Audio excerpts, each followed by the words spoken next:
What really happened with your host, Mike Rivero, because World War III is a really bad idea.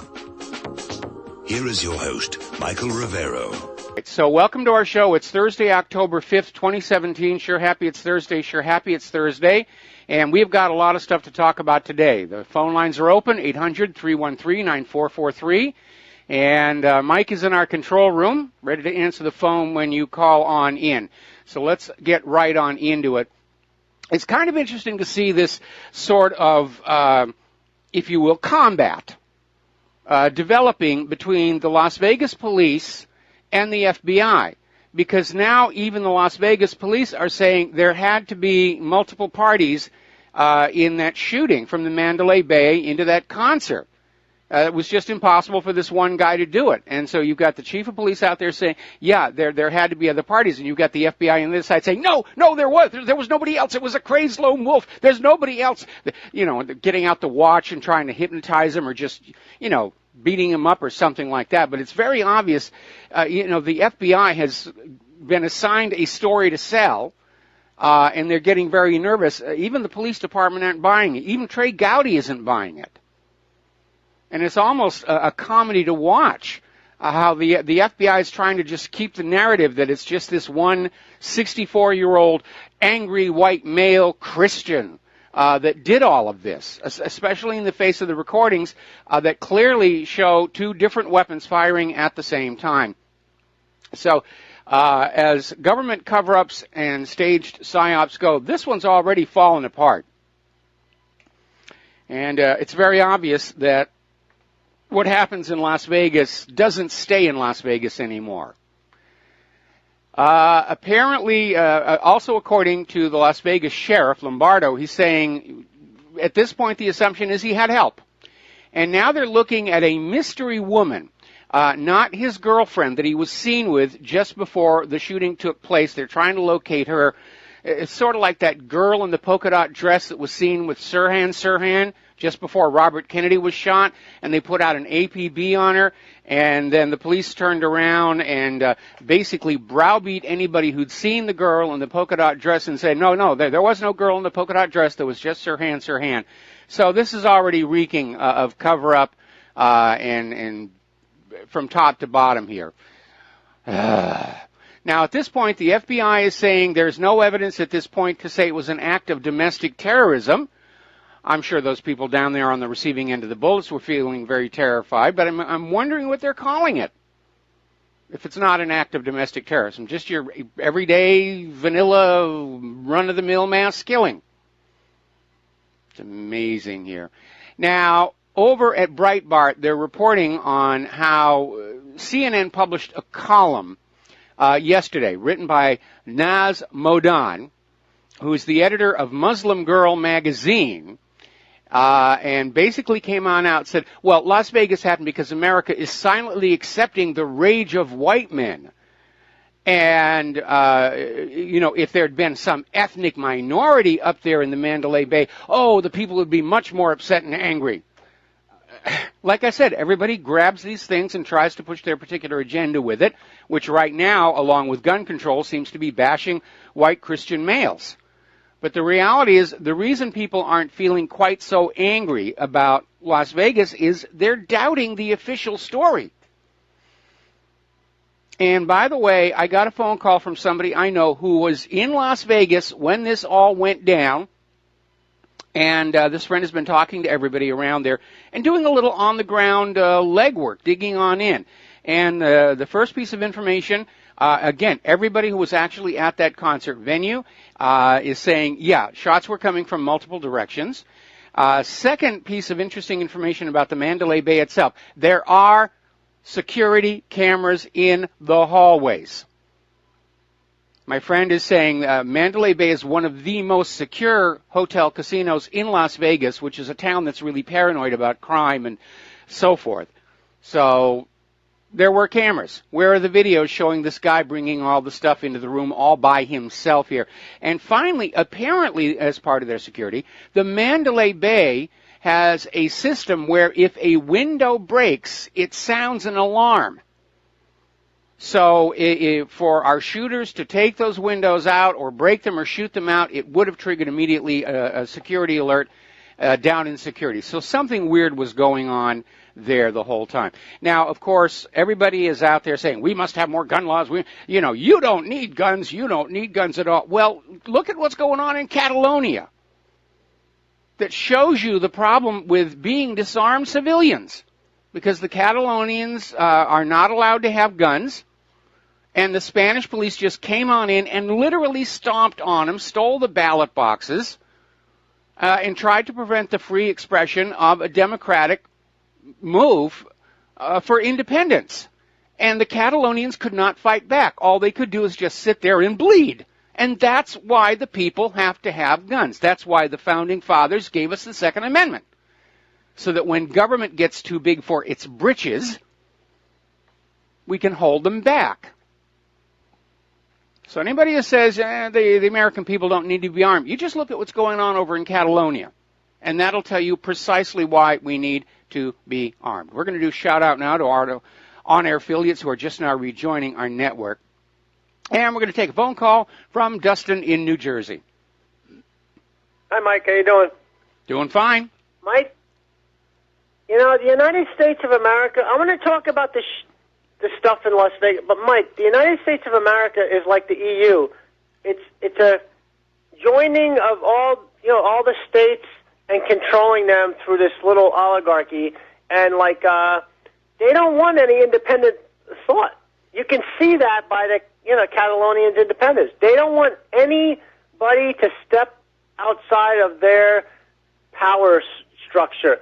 Of their course, oligarchy. Of course, they just want to hang on to the power. They want to hang on to the people and go on taxing them and just having all kinds of fun with that money. And the globalists are trying to stop all of these independence referendums. And there's a bunch of them out there getting ready to happen because we're going in the wrong way. We're supposed to be welding all these places together into one giant human ranch where we can harvest at will for as much wealth and power as we want while we sit on the golden throne of planet Earth.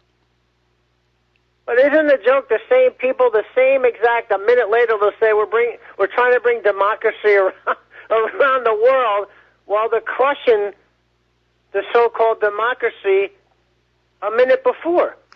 Oh, well, look what happened in this country last year. I mean, the United States government justifies their military interventions around the world by saying, we're bringing these people democracy. And then we find out our elections are just rigged, 17 different ways left to right. That's not democracy. That's an illusion of democracy. And maybe that's what we're bringing to these other countries because certainly it seems like the quality of life in all these countries the U.S. intervenes in goes way, way down following the intervention. Bombocracy, Mike. Hillary Clinton, the Russians tried to interfere in our democracy. Her and Donna Brazil stole it from Bernie Sanders. Yes. This is the kind of mentality these people got. They're garbage, Mike. Mike, they're garbage. They should be getting rid of. I'm sorry to say they got to get rid of, but they got to get rid of because, Mike, they're going to get rid of us. If you see that the shooting in Las Vegas, that was aimed at supporter of country music people. It was aimed at a specific group, Mike. What people don't. There's going to be more, Mike, because these people. There already has been. There's already has been. There was a shooting in Arizona. Remember yesterday on the radio show I said I think we're going to start seeing more and more of these mass shootings until the liberals get their gun ban. This is just the beginning of a campaign. It is the beginning, Mike. And hey, Mike, did you see? I don't know if you watched anything with the Saudi Arabians landing in Moscow and doing the deals with the Russian government with nuclear having some nuclear reactors built. Yes. In Saudi Arabia and a lot of business deals with gas and oil. Mike, I'd say not even 10 years and less, the petrodollar's dead. It's already dying and it's dead. It's over here. And it's going to get worse. Mike, I keep saying this. It's going to get worse. I don't think it's ever going to get better, Mike. Well, certainly not for this country. I mean, Maduro's already out there saying global oil trade ought to be in ruble and yuan right now. And, of course, that's an invitation to suffer a strange and suspicious death. But he's certainly right from an economic point of view. Right now, the U.S. dollar is very fragile. It's very unstable. They're trying as hard as they can to hide all the instant money creation coming out of the Federal Reserve. But at some point, it's going to appear. And we're already seeing, the effects of inflation. They won't admit that we're seeing inflation in this country, but we can see it with our own eyes at the store. I mean, Claire and I went shopping yesterday, and it was just a stunner how much food prices have gone up just in the last week. Oh yeah, Mike, it sucks. We can't do really anything about it though. We can do partially, like you are trying to tell people what's going on, but it just sucks. You can't get out there some people I'm going to strangle just to wake them up. It seems like you're stuck in behind like a thick glass wall. You can bang on it and warn people, but you can't really reach out. You know what I mean? Like it's like we're in like a downward spiral down a toilet, Mike. It's just so obvious now, Mike. Well, I don't agree with you. While I will not advocate for it, I'm getting a strong sense that there is a civil war coming to this country, and they may even be trying to start it on November 4th, a communist revolution. But unfortunately, as much as I would like to see this government simply collapse the way the Soviet Union did, the other reality is that we may reach a point where so many Americans are angry and desperate for change, nobody's going to be able to hold them back, not even me. And that's a reality that we have to take into consideration. Mike, I'm a Democrat. I voted for Trump. I'm not really a Democrat, though, but I lean partially for, like, some type of, like, social security type of, like, kind of partially, but, like, if these people mess with me because I hate what they stand for, I'm going to kick them in the head till they're bloody on the ground, because, like, I'm to that point, Mike. Yeah, no, I understand. I'm sorry, but I am. So are a lot of people. I'm hearing it. I'm getting emails from everybody saying that I'm an idiot for not calling for a revolution. But I'm trying to be practical here. If there's one thing the federal government really does well, it's kill people. And I don't want to see that here in the streets of America, because the wrong people are going to get killed and crippled in such an exercise. But again, it may be coming, and I can't stop it. Yeah, but what they give, they can get back too, Mike. Thanks a lot, Mike. All right, thanks an awful lot, Dustin. I definitely understand your anger, and I'm just seeing it all over the country right now. Let's go to Clinton, Las Vegas. Aloha. Welcome to the show. What's on your mind? Clint, are you there? Okay, I guess we lost Clint. Yeah. Oh, you hear me? Yeah, I hear you now. You hear me? I hear you now. Okay. Have you seen any surveillance camera released yet? No. From the Vegas? Okay. And now they're saying that the cameras that Paddock supposedly put up in the hallway weren't recording, so there's no video available from them. Convenient explanation. Well, we don't care about his cameras. Sure we do. I mean, yeah. It'd be nice. Well, sure, but okay. And I was just thinking back about all the other cases. Didn't they hold back surveillance video from a number of cameras from the collapse of the World Trade Center? They couldn't hold them all back, obviously, but I believe they suppressed a number of them under grounds of national security. Got Oklahoma City and all those cameras that were held back. And then, and they seized all the videos that showed the Pentagon on 9/11. They only allowed out this one set of very blurry photos to keep that pointless debate about was there a plane or not going, and anything that would have clearly shown what happened at that wall has never been released. It's still classified. I think they counted up to 89 just on the exterior building alone. Yes. And not only that, another point I want to bring up was the football player that his girlfriend, Ray Rice, I think his name was. Yeah. They released that within a few hours, and that's all we got to see for the whole next week on TV. Yeah. And so this idea that they got no cameras, no, we would have seen snippets by now if if they would have fit the official story. I highly question that he hauled one gun up to that room at all. I think he was just incidental, like all those weapons dumped on the chairs, or like the handful of brass that was let go on the room. He's just part of the set dressing, and that's like Timothy McVeigh was. Yeah, very much so, very much so. But again, like I said earlier before we went to air, I had a friend who was actually in Las Vegas when all of this stuff went down, and this friend went over to the Mandalay Bay and did a walk around and verified there are security cameras in the hallways. So there should be video. Yeah, from the time he enters the building, even before then, when he goes from the parking lot. Okay, I can verify this. I've been to Mandalay Bay many times. From the time he enters the parking lot till all through the lobby hallway, into the elevators, down the hallway to his room, he would have been in constant video surveillance. Yes. Under multiple dozens and dozens of cameras. Yeah. And they have to preserve these because if there's a robbery, they would want to go back and look at people, from the short period of time frame, people of interest, for the crime. Absolutely. So, yeah, of course they would catalog them. I got 100 movies on one thumb drive, so that story's ridiculous too. But I think one of the things Dustin brought up, I think we are kind of in a civil war inside our government right now, and that's why the Vegas police are not getting along with the FBI because the FBI is trying to push a story, and Metro's not going along with it. We'll see who the good guys are.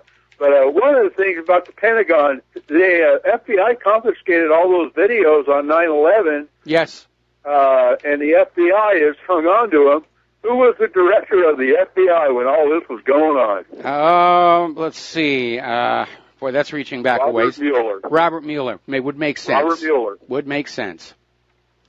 All right, well, listen, Clint. He was appointed director of the FBI a week before 9/11, I believe. Yeah. I'll let you go with that. Just like the head of the FBI was changed on the very day Vince Foster was murdered. All right, let's see. Yep. We got a lot of people calling into the show here. Thank you, Clint. We're going to let you go, and we're going to switch over to James in Atlanta. Aloha, James. Welcome to the show. What's on your mind? Mike, is there any video that shows the window actually being broken? No, not at this time. Well, I mean, for one thing, it was dark when the incident went down, and the photos that we've all seen were taken the next morning after the sun came up. Okay, my point was if they reenacted the crime, if they had a time-lapse video of the windows being broken, then they could see how long does it take to walk to the end of that big suite and knock out the other windows. And if it wasn't possible, that would mean that two people actually had to break them out. Well, absolutely, because those two windows are not in the same suite. The big suite wraps around the end of the hotel at the end of that triple arm, if you will. To get to where the other window was out, you literally have to leave the suite and go next door, open that door with a key card, and go on in. It's not a straight line, and there's no real reason for a single shooter to have two different windows open. So that right there tells us there was at least one other shooter. And now we've got the chief of police of Las Vegas and the sheriff of Las Vegas are out there saying, yeah, there had to be more than one, and the FBI is sweating bullets. Okay. The other room doesn't have adjoining. No, it doesn't. We have to take a break now, and we'll be right back after these few words. And aloha, America. Welcome to our show, and we're going to go right back to the telephones here to, I think it's Jamie in Charlotte. Aloha. Welcome to the show. What's on your mind? Mike? Yes, you're on the air. You're on the air. Oh, well, good. Yes, good afternoon, or morning where you are. Okay, apparently your name is actually James. That's correct. Okay, good. No, I just thought I'd let you know that YouTube has really been doing some house cleaning. I've come across about half a dozen videos so far that I had viewed that at least purported to have some evidence of multiple shooters at the Mandalay Bay Hotel, and they've all been removed. I'm sure there are probably quite a few others that I haven't come across yet. I was wanting to check also, have you heard about gunfire at least two other hotels during the shooting, the Bellagio and the Tropicana? I've heard about reports of possible gunfire at 3 different hotels after the Mandalay Bay, and they went on lockdown and people were concerned, but none of these check out in terms of anybody finding any actual bullet holes. So it may have been somebody just set off some firecrackers and a cruel joke. Could have been cars backfiring. But again, somebody may have just gone down there with some firecrackers and said, everybody's on edge, let's have some fun. What happens in Vegas stays in Vegas. The town can get very, very weird, as you know. Yeah. Been trying to follow it up to see if it was actual gunfire. I haven't been able to verify it either. No, I haven't either.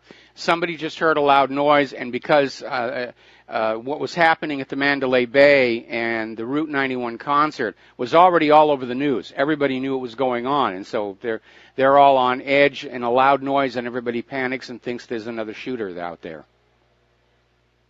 Yeah. Okay, well, that was it. I was just wanting to check with you. Okay. Thanks. All right. Well, thanks an awful lot. We're going to let you go here and switch over to Frank in North Carolina. Aloha, Frank. Welcome to the show. What's on your mind? Yeah, I was tuning in to get the latest breaking news on the Vegas shooting. And is that caller James from Charlotte, North Carolina? Yeah, it's James from Charlotte, North Carolina. There was a typo on the screen. Oh, okay. Wow, I didn't know there was anyone else awake in Charlotte. With these sensors that give off the alarm when the hotel windows are broken in suites, if they're going to go through all the trouble to do that, wouldn't they have probably also have it set up to where there's a readout to which window it is? So they can locate it? It absolutely does. It's down. It's down with like all the smoke detectors and the fire alarms and everything. If a window breaks, it says which specific window it is. So that would actually expedite the matter of locating a probable room where the shooting is coming from. Absolutely. Hey, Mike, I wanted to ask. I wanted to ask you a question though, just for a moment, and I'll take it off air. The reply. Now, you think the best option is let's just wait for a collapse, and I kind of agree with you, but then the question arises: okay, well, who really is going to be in charge after the collapse? I mean, who's going to take over and start from scratch from what's left over? I mean, isn't it just basically going to be a bunch of criminals all over again? Well, the model I like to use for this are the Russian republics. When the Soviet Union collapsed, all those corrupt people, for the most part, left. They even left the country. The oligarchs were kicked on out, and Putin formed a new government with young blood that was from kind of outside that old system, which is something that Trump should have done last January and failed to do. And it's working a lot better. Now, there's always going to be corruption in every government. It's unavoidable. Politics and corruption go hand in glove, but it's a question about how much corruption there is. There's a tolerable level, and then there's an intolerable level. We're at the intolerable level. Anyway, Frank, we're going to have to let you go and take a break for commercials. We'll be right back. And aloha, America. Welcome back to our show. We're going to go back to the phones here to Dan in Washington State. Aloha, Dan. Welcome to the show. What's on your mind? Thanks for taking the call. I just had a question about Catalonia. Yes. Is it a good or bad thing? I've had a hard time finding information on it, but my friend was telling me that basically it was kind of the George Soros Antifa crowd that was actually supporting the Catalonian separation, and So do you know how they stand on, like, immigration, or if they're for the EU? Or, you know, it could be globalists trying to just hurt Spain and divide it, you know, so the EU would have more power. Well, certainly the EU is going the other direction. They don't want Catalonia to break free. In fact, they're starting to issue threats about that. The globalists want everything glued together. And they don't need to worry about weakening Spain compared to Brussels, because Spain is one of the few EU member nations that really hasn't been standing up to Brussels. They've just sort of been going along with things. Okay, yeah, because like the Scottish separation, I was just thinking, what's the point? Because some of those people were more globalist than, you know, the Brexit people, so it seemed kind of like a scheme that just kind of hurt these nation states to where they'd still be part of the EU and just, like, say, destroy England, you know, or Great Britain and break it all up so that each little part can stand up to the EU, but it's hard to find information on it. I understand the financial, as far as Catalonia being a richer area, yes, and not wanting to support it. Well, that's why Franco grabbed it. Right. All right, well, we're going to... I studied a little of the history. It goes way back, you know, to the King Isabella. It's kind of been an ongoing thing for like 1,000 years. Yeah, they were used to be their own country. They've got their own culture, their own language. And like I said, I have a friend who's from Catalonia, and we've been trading emails about what's going on.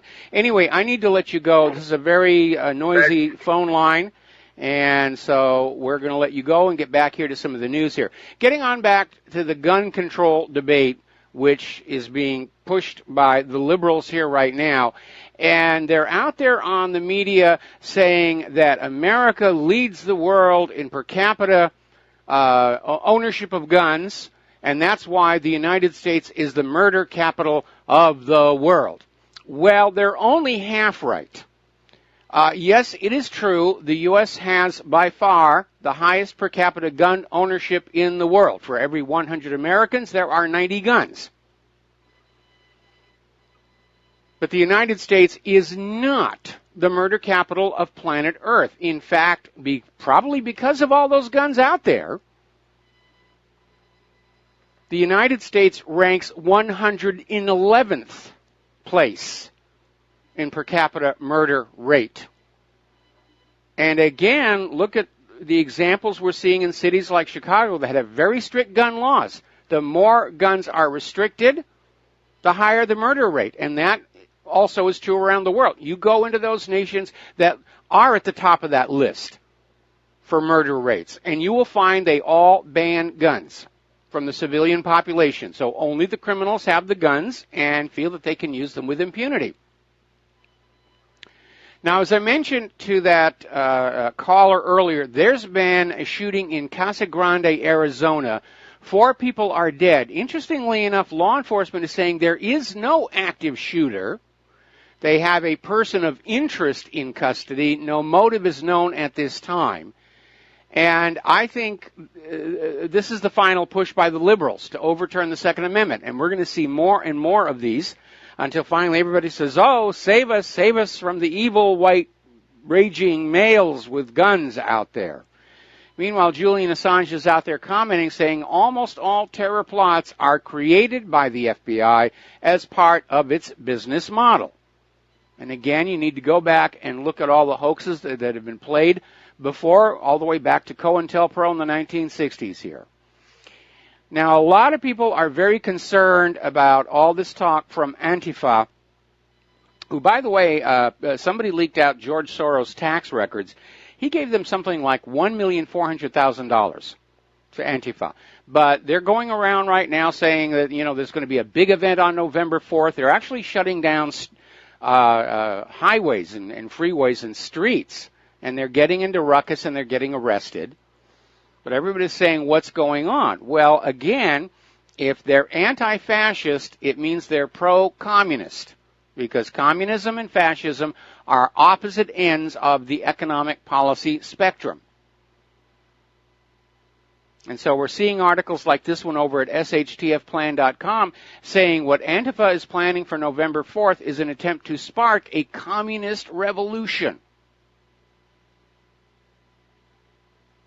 And apparently they have a draft of a new constitution. They want to replace the constitution we have, and it's called the Constitution for the New Socialist Republic in North America.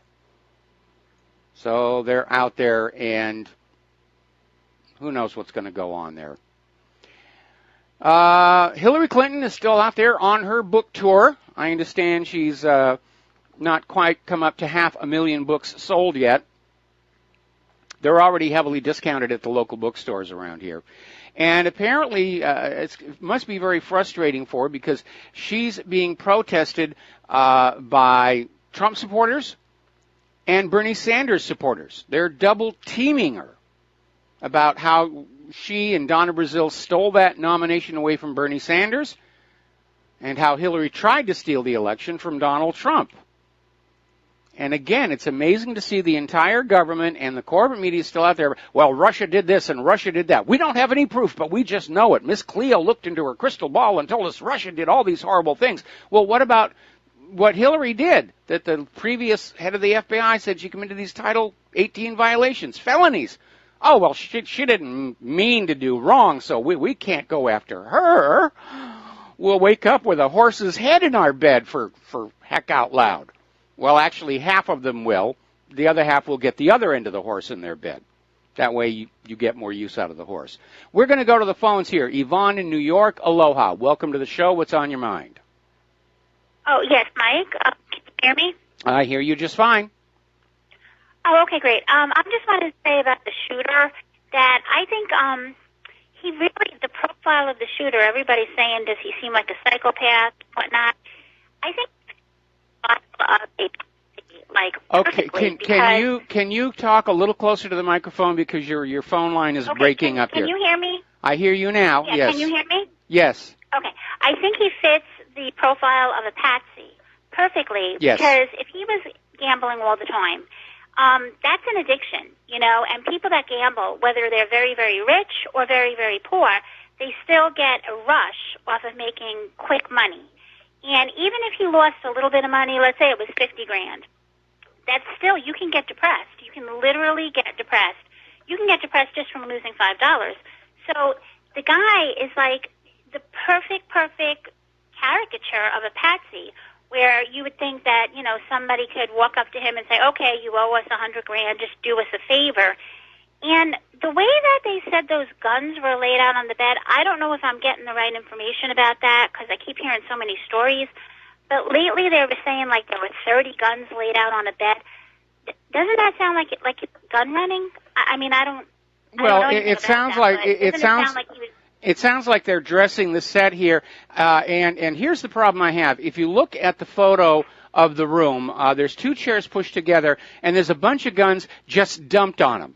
Now, whether you're planning on using those guns or whether you're planning on selling them, you don't treat the guns that way. Because when you just put all these heavy metal objects together, they can scratch each other, they can knock sights out of alignment.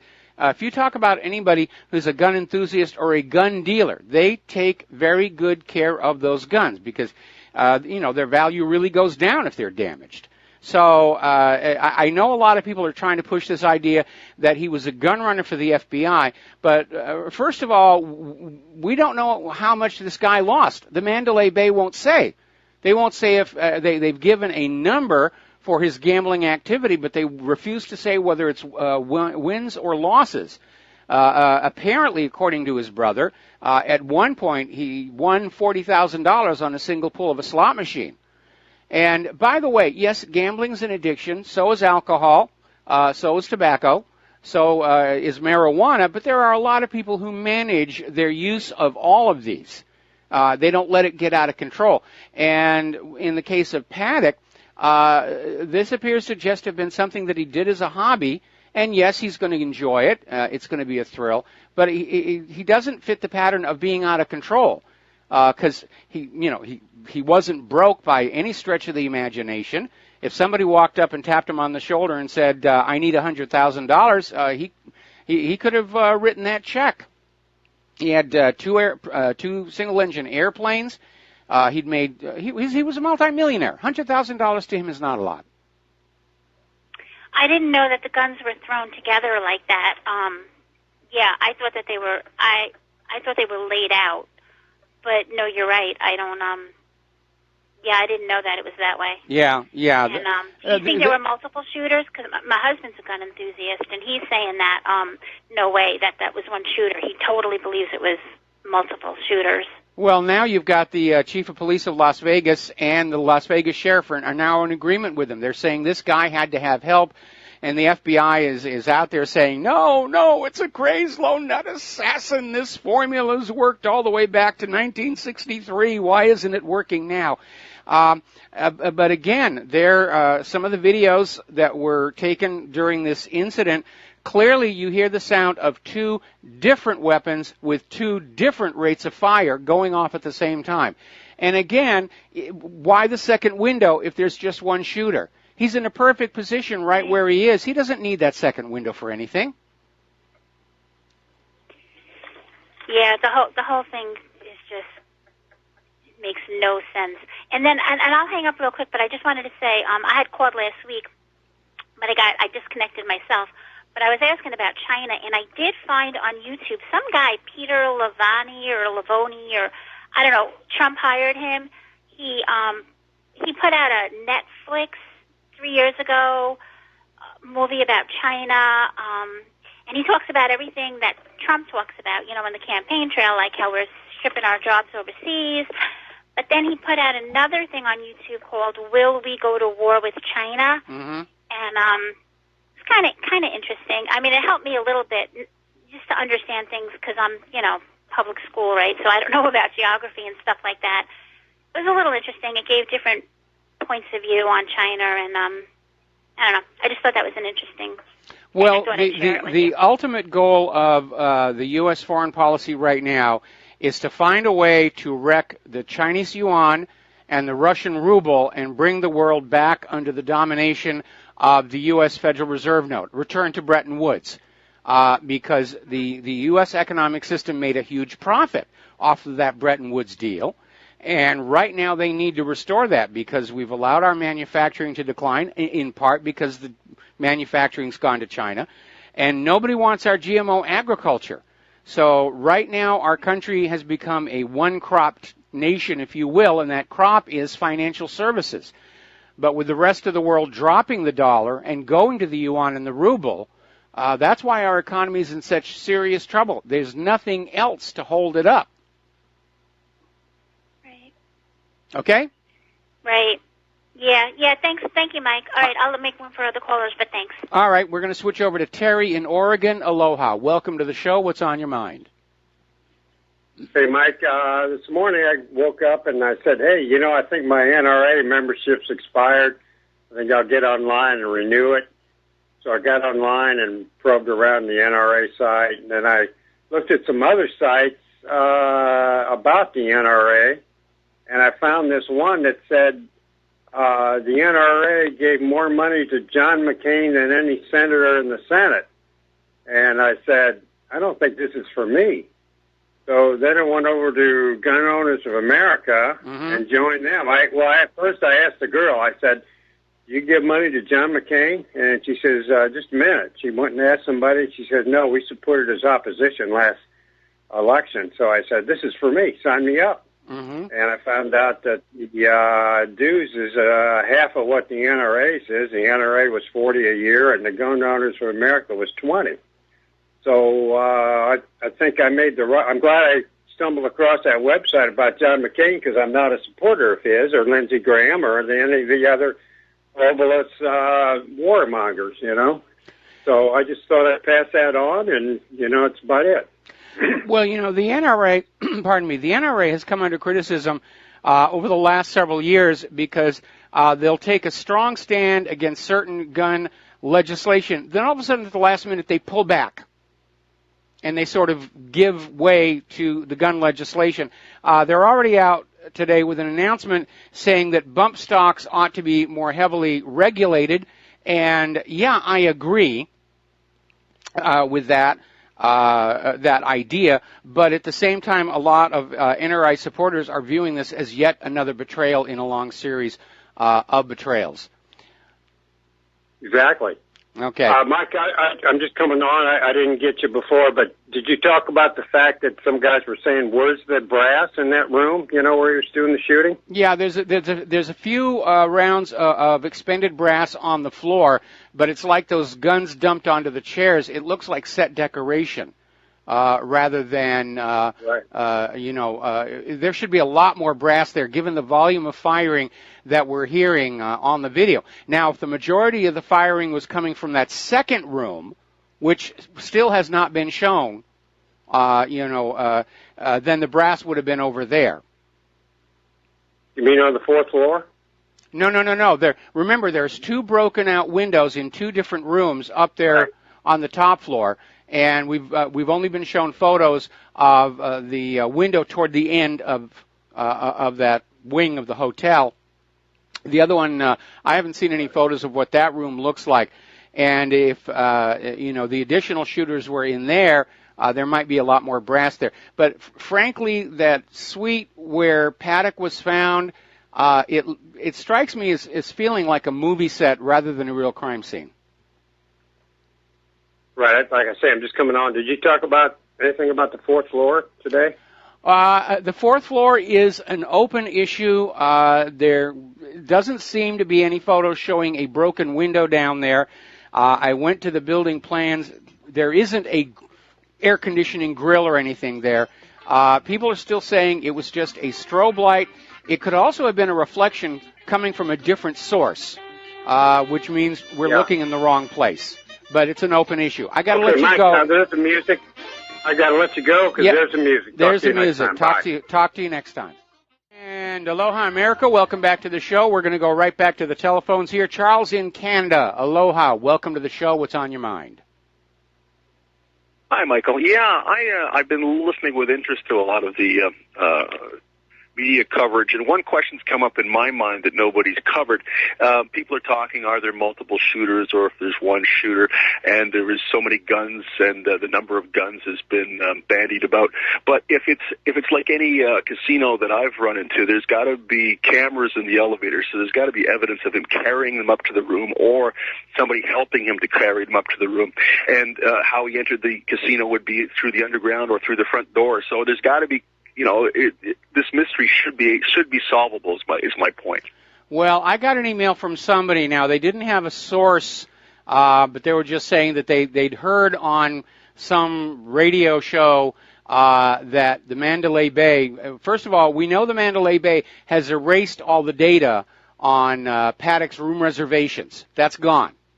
And according to this email, and I stress that this is unconfirmed at this time, I can't find a confirmation on it, they're saying that the videos of that time period have also been erased. Well, that would be convenient, wouldn't it? Yes, very much so.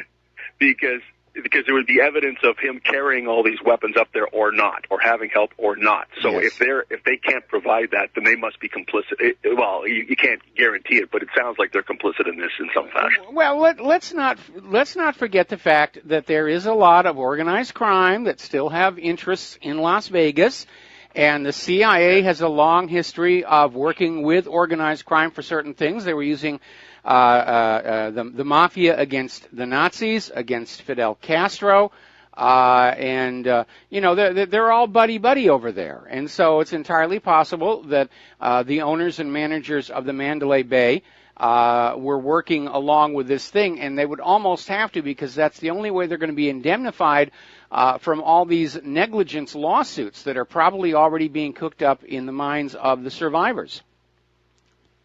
Yes, yeah. Another thing that came to mind is apparently he had a camera set up outside his room. Well, room service would see something unusual about that, I would assume, and deal with it, unless of course he had special status with the ownership anyway. Well, he was a high roller. He was a high roller, and they may have just assumed that he wanted a little extra protection there. But again, the household staff that went into his room right up to very early on the day of the shooting itself, they didn't see anything suspicious. It all had to come on in at the last second, including the camera. And by the way, they're saying that the camera was not recording. Paddock's camera was not recording. So we don't have anything from that. Well, it would take a lot of work to bring those materials up, but he's not a young man, so it would have taken some time to do it. So I don't know. It's just another question. So thanks for giving me a little bit of an answer. So it sounds like the materials have been erased. Okay. Well, like I said, I'm not able to confirm this email that says that the hotel's security has been erased. I'm still looking for it. We have to take a break for station identification. Back with another phone call after these few words. And aloha, America. Welcome back to the show here, and we are going to take James in Texas. Aloha, James. Welcome to the show. What's on your mind? Yes, can you hear me? I hear you just fine. Yes, I find it hard to believe that all the video has been wiped. When you think about now, again, that is not confirmed. That is not confirmed. Okay, it's just an email I got from. That's what I'm saying. You're looking at the system. The system that we're looking at is Las Vegas. This thing is connected with Interpol, with the NSA. It has to run all the criminal databases because it's basically set up to catch. You know, think about it. It's Las Vegas. It's set up there to catch the gamblers. It has to have all that database, and those videos have to be stored in file places. So it can't be no rinky-dinky security system. I mean, these things can see the numbers on your cards that you have in your hand. They could read things from miles away. They can do that. Oh yeah, they can. Now, forgetting about NSA and Interpol and the rest of it, Las Vegas casinos have a joint system where there are people who are blacklisted from gambling. People who have been caught cheating, people who are very good at counting cards and are. You can be blacklisted from a casino, and there's not really much you can do about it. And so they keep a database, and yeah, the cameras are there to look for these people trying to sneak back on in. Yeah, the facial software is phenomenal. It had the facial recognition software that they have, and the retina software is just amazing, especially from yards and feet away. You know, that's what I'm saying. The information it's there. Somebody has it. Definitely somebody has that stuff. And they would be able to tell if it really was that person or not, or be able to really tell. I mean, from all it could be, you know, off. I don't know. It just, if you know anything about Las Vegas, you know the stuff is there. It's not no rinky-dink security. No, it isn't. I mean, many years ago when I was still a professional magician, I'd work out there in Las Vegas. And I got to see a lot of stuff behind the scenes. But again, I want to stress, I read an email that I received from somebody who claims to have heard on the radio that the hotel security tapes were erased, but I cannot confirm it. It may just be somebody putting out some ridiculous nonsense. And until it has to be ridiculous. Okay. This is Las Vegas we're talking about. This is Las Vegas. The security system, come on. That's what I'm saying. People need to understand what this is. This is Las Vegas. Well, I'm sure if the boss were to walk on in, I'm sure if the boss were to walk on in and say, I need you to delete everything from this time to this time, it would definitely be carried out. Anyway, James, we're going to let you go, and we're going to switch over. Somebody else has it. James, we're going to let you go and switch over to Jeff in Clearwater. Aloha. Welcome to the show. What's on your mind? Hi, Mike. I just wanted to comment on the liability of Mandalay Bay for the shooting. I'm a tort lawyer, so I know a little bit about this. Mm-hmm. For a negligent security claim, the hotel would have to owe a duty of care to the people who are injured. And unless Mandalay Bay owns the concert venue, there's no duty owed to those persons. Someone who gets shot on the premises of Mandalay Bay probably has a decent cause of action. But somebody who's not on the premises has no connection to the hotel, doesn't have a valid claim for negligent security because there's no duty owed. Well, I think the counter-argument could be made that Mandalay Bay's negligence in allowing the shooting placed the people inside the Mandalay Bay at risk as well. Well, anyone who actually was injured inside the hotel would have a claim. But if no one was injured, if you're not injured, then you don't have damages, and then the claim fails. Okay. But, I agree that somebody that's on the hotel premises may have a valid claim, but unless the hotel owns the concert venue, I don't think that there's going to be a valid basis to bring a claim. Well, I imagine we'll find out when this goes to court. Yeah, and I'll be watching. It'll be interesting to see how it plays out, but I predict you'll see a lot of dismissals. Well, okay, I think it should go the other way. I mean, clearly Mandalay Bay was negligent in its security, and people were injured and killed as a result. And the fact that they were across the street, I don't think should be a factor when you're dealing basically with a shooting incident. But then, if I were a judge, that's the way I would basically rule on this thing. But we'll see. Time will solve this mystery for us. Thank you very much for the phone call. We're going to let you go. And I'm going to get on back to doing some actual real news here. Now, as you know, the people who were over at the Senate Intelligence Committee were trying to find some confirmation that the incidents described in the Trump dossier really did happen, that Donald Trump really did all those icky-poo things with the prostitutes in the Moscow hotel. And they've hit a bit of a problem because Christopher Steele, the former MI6 agent who provided the dossier, isn't talking. He's stonewalling. And so the Senate Intelligence Committee said, well, we've hit the wall. We've given up on trying to verify the contents. Well, Bob Mueller has now taken it over. He's out there saying, I'll take the Trump dossier. I will find or make verification. It's another bit in his arsenal to get the president at any costs here. We're going to do a shout-out now to our on-air affiliates who are just now rejoining our network. And as you know, lately, a lot of pressure is being brought to bear on Russia Today. And they're talking about shutting down their U.S. studio, saying they're literally being driven on out. And the rationale for all of this in a nation that's supposed to have a First Amendment is Russia Today is fake news. They're the fake news because they don't agree with what America's corporate media is saying.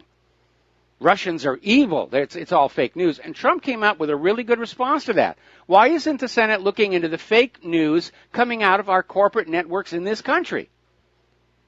Because he himself has felt the wrath of the fake news coming out of America's TV networks. And it would be nice to see something done about that. It would be nice to see the news go back to reporting the news instead of being everybody's hired propaganda prostitutes and correspondents. Then I could retire from all of this and spend the rest of my life as Claire's roadie, which is what I really prefer to be doing. Okay, I guess we have Alan in California on the line. Hello? Yes. Okay. Hi, Mike. Yes, Alan. Hi, Mike. What's going on? There was a couple of things about the Vegas false flag that I wanted to get your opinion on after, researching and listening to some different videos and stuff. I don't know. It doesn't something about there was Trump met with. Are you familiar with Sheldon Adelson? Oh yeah, Adelson. He's like the biggest player. Adelson. He's the biggest player there in Vegas as far as like. Well, he met with him hours after the shooting, and they said, "Oh, there was an appointment already made to talk about policy, but it just happened that he talked to him." Wait a minute. I thought that right after the shooting happened, I mean, Trump was on his way to Puerto Rico, and he didn't get out to Las Vegas for a couple of days. So there's a problem there with that timeline. No, but this was a meeting at the White House. Where Sheldon Adelson and his wife were over there. Okay. And just the timing seems a little weird. Also, something else that came up, Well, can we stop here for a second? Can we stop here for a second and rewind a little bit here? The first question would be that I would ask is, how much interest in the Mandalay Bay Resort does Sheldon Adelson own? That's a valid question right there. Exactly. But there's something else also. The CEO of Mandalay Bay and MGM Resorts is James J. Mirren. Mm-hmm. I don't know if you're familiar with him. No. But anyway, he's I guess he's the CEO of MGM Resorts in Mandalay Bay. James J. Mirren. Anyway, he's the head of the National Infrastructure Advisory Council. Okay. That's currently, and he's a huge Hillary supporter. That I don't know if you know, as far as like the Mandalay Bay and MGM being like big non-Trumpers and stuff like that. So, I mean, how can a guy that's a big Hillary supporter and stuff like that be in charge of our national infrastructure? I mean, this doesn't smell right, you know what I mean? Well, I think Trump, again, when Trump won the White House, he wanted to be magnanimous in victory, and he came on in trying to find the best people for certain jobs, not realizing that Washington, D.C. does not act like a corporation where people are automatically loyal to the boss who signs their paycheck. And I think it was one of his biggest mistakes. But as long as the guy is doing the job that Trump thinks he needs to be doing, his political affiliation really should not dominate the discussion. And in fact, I think we've reached a stage in our country right now where there's too much politics in general. Everything goes through that filter of politics, especially the political correctness. And it really is to the detriment of our society. Everybody's afraid to talk with each other. Everybody's afraid to write something down. Oh, is it politically correct? What the heck with political correctness? Let's just get stuff done. Let's just go back to being people, talking to each other about what we're doing. Repairing the roof, going to the grocery store, and the rest of it, and not filter everything through politics. Because that's just another way of getting us under control, that we consider the political dimensions of everything that we do. That's fine for the politicians. It's a waste of time for us. Yeah, we need more statesmen instead of politicians. Polly is many, and Tick is a blood-sucking insect. I would agree with you on that one. I just thought, those two connections and the Las Vegas shooting kind of, something just didn't, I just wanted to get your opinion, just didn't seem right. Just wanted to throw food for thought there. Okay, well, thanks an awful lot, and we're going to let you go. Thanks, Mike. All righty, and let me hit a few things here. Now, getting on over to the war zones, of which we have many. Apparently, the Syrian army has struck ISIS near the Mayadin. And apparently the main obstacle faced by the anti-terrorist forces in Syria is not the military capabilities of the terrorists, but rather the support of the United States. This is coming from Russia's Defense Ministry spokesman, Major General Igor Konashenkov. And basically saying that 300 ISIS members whom allegedly seized Al-Qayyatine city came from the town of Rubkan, avoiding Syrian army posts and using coordinates that could only have been attained through aerial reconnaissance. Now, ISIS does not have their own sophisticated aerial drones, so the allegation here is that the U.S. is feeding them intelligence data. And, of course, the Pentagon's already out there denying it, saying, us? Help ISIS? What a ridiculous thing for you to even think. I didn't even know how to respond to that. Tinfoil hat conspiracy kooks out there. Us helping ISIS? I mean, that's just ridiculous. Story along the same line from 12160. Russia says that ISIS attacks in Syria are coming from a location near the U.S. forces. So Russia has upped the ante. They've gone from just saying that the U.S. seems to just endlessly, accidentally help ISIS and harm Syria to just outright saying, yeah, the U.S. and ISIS are working together. The U.S. is still desperate to find some way to turn the situation around in Syria. It's not going to succeed. This war is all but over. The only way that the U.S. Can reverse the situation in Syria is with a direct decapitation strike on Assad himself, which would be an act of war.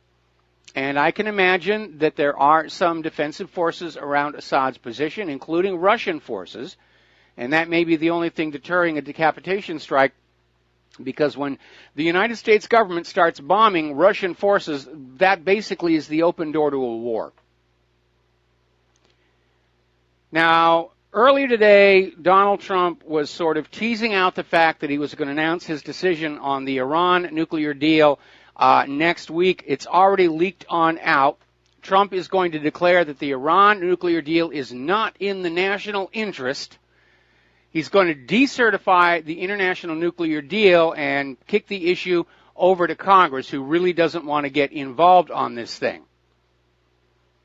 But here's what's going on here. Trump is saying that he's going to decertify the deal because the deal is not in the national interest as he sees it.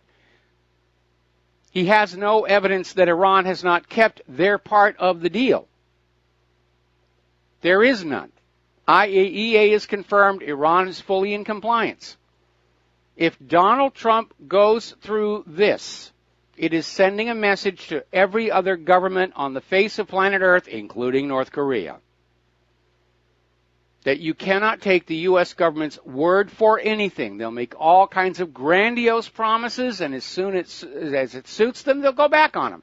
They did that in Libya. They got Libya to surrender their nuclear weapons program with a promise we'd leave you alone, then they invaded Libya. They got Iraq to surrender their chemical weapons and said, we will leave you alone, and then they invaded multiple times. They got Assad to surrender his chemical weapons and said, we'll leave you alone, and they've invaded Syria. Not working out as well as the U.S. government wanted. And now they're getting ready to break the deal with Iran. So what is North Korea's government, or for that matter, any government on earth, going to think when the U.S. comes knocking on the door and says, if you will give up these chemical weapons or biological weapons or nuclear weapons, we promise we will never invade you? What are they supposed to think? They're going to think that listening to the U.S. government and believing anything they say is the stupidest possible thing they could ever do.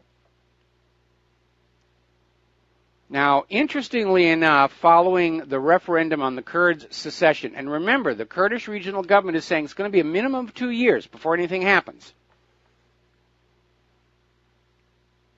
But over in Iran, Supreme Leader Ayatollah Ali Khamenei is saying that Iran and Turkey have to prevent the Iraqi Kurd secession out of their concern that it's going to become another Israeli stronghold in the middle of the Middle East, and they've already got their hands full with the one that's out there.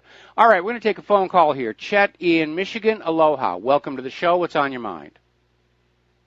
Hey, aloha, Mike. Hey, I wanted to comment on the press conference that occurred yesterday, held by the Clark County Sheriff. I can't quite remember his name. But my background is in law enforcement. I spent more than 2 decades in law enforcement. Half of that was in as a command officer. So I've participated in these kind of things, and I've been around a lot of chiefs and other executives. And I just got a really strange feeling from this sheriff. And the message, I really can't put my finger on it, but the message he had, the message from the senator, as well as the FBI guy, who appeared to be more of a handler for the sheriff than anything else. But basically the message was, we're not going to tell you anything. You know, yes. The sheriff rambled on for a long time, but it was really just pointing out the obvious and kind of, reiterating what we already knew. But every time there was a follow-up question, he gave no answer to that.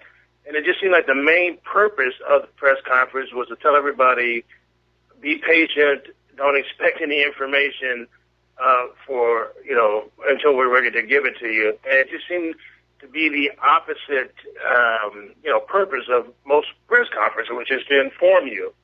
And it's got a really weird feeling. Now, in contrast, the fire chief today was very forthcoming. He seemed relaxed, because the incident is 3 or 4 days old. So, there shouldn't be this emotional baggage that the sheriff seemed to have. You know, before he started talking, he put his head down and gave this long sigh. You know, but as professionals, you know, we're supposed to rise above that, and after 3 or 4 days, you know, you should be prepared to handle that. Okay, so, Chet, you know, Chet, I'm going to have to put you on hold. Don't hang up. I'm going to come right back to you after these words from our sponsors. And aloha, America. Welcome back to the show. We're still talking with Chet in Michigan, and you were talking about, based on your experience in law enforcement, that the press conference held in Clark County, and by the way, technically the Mandalay Bay is not in the city of Las Vegas. It's considered Clark County. And how the sheriff, you just felt that his press conference was all about telling everybody, you're not going to get any more information. They're probably scared we'll pick it apart. We certainly did on the Boston Marathon bombing. We certainly did on Sandy Hook. So there's going to be this void. They don't want to let anything out. They're scared that we'll see the problems with it. In fact, I'm looking at an article over at onesource.com where apparently that video that captures the sound of 2 different firearms with 2 different firing rates, apparently the corporate media is out there demanding that it be taken down from the internet. Well, it doesn't belong to them. It belongs to the individual who shot that video. But apparently they're very, very nervous about this stuff. So anyway, Chet, please pick up where you left off. Okay, I won't be long. I just wanted to put out that there was one piece of information that the sheriff did produce, and it was pretty clear that he was really pushing that, and that was the idea that there may have been a second person or more involved. He really did want to make that clear, and I thought that was the one thing he shouldn't have said because there's no real proof of that. But that's the one thing that he did put out there. Well, I noticed how the FBI immediately tried to leap on in and say, no, you're wrong. There was only one guy. So. Yeah, he was standing behind him for a reason, and I think that was it, just to monitor what he said and keep him in line. So I'm sure you have a lot of other callers. I appreciate the time you're giving me, though, Mike. All right, thanks an awful lot here, and we're going to switch over to Terry in El Paso. Aloha, Terry. Welcome to the show. What's on your mind? Hey, I was wondering if you might remember back about 5 years ago, whenever the government was saying that the far right was going to merge with Al-Qaeda. Do you remember that? Yeah, I remember that. Okay, so what are we seeing here? We have the far right, a gun owner, being, connected with Al-Qaeda. That's my point. That's it. No, nobody's made that connection yet. I mean, everybody's saying is connected with everybody. You've got Alex Jones saying he's connected to Antifa and to ISIS. You've got these other people saying he's connected to the FBI, that he was gun running for them. You've got these other people out there saying he was connected to organized crime and so forth. Basically what they're trying to do is keep the scene as confused as possible to make it hard for us to figure out what's going on, especially as actual factual information is being withheld, as that previous caller pointed on out. They're trying to keep us in an information vacuum and just throw a lot of noise and dust into the air because they're scared we're going to pull this story apart. But again, the damage is already done. We've been lied to so many times that for many, if not most Americans, the safe assumption is this is just more of the same deceptions this government has been dishing out to us for all of our lifetime. You're the man, Mike. See you later. All right, thanks an awful lot. We're going to switch over to Kevin in West Virginia. Aloha, Kevin. Welcome to the show. What's on your mind? Kevin, are you there?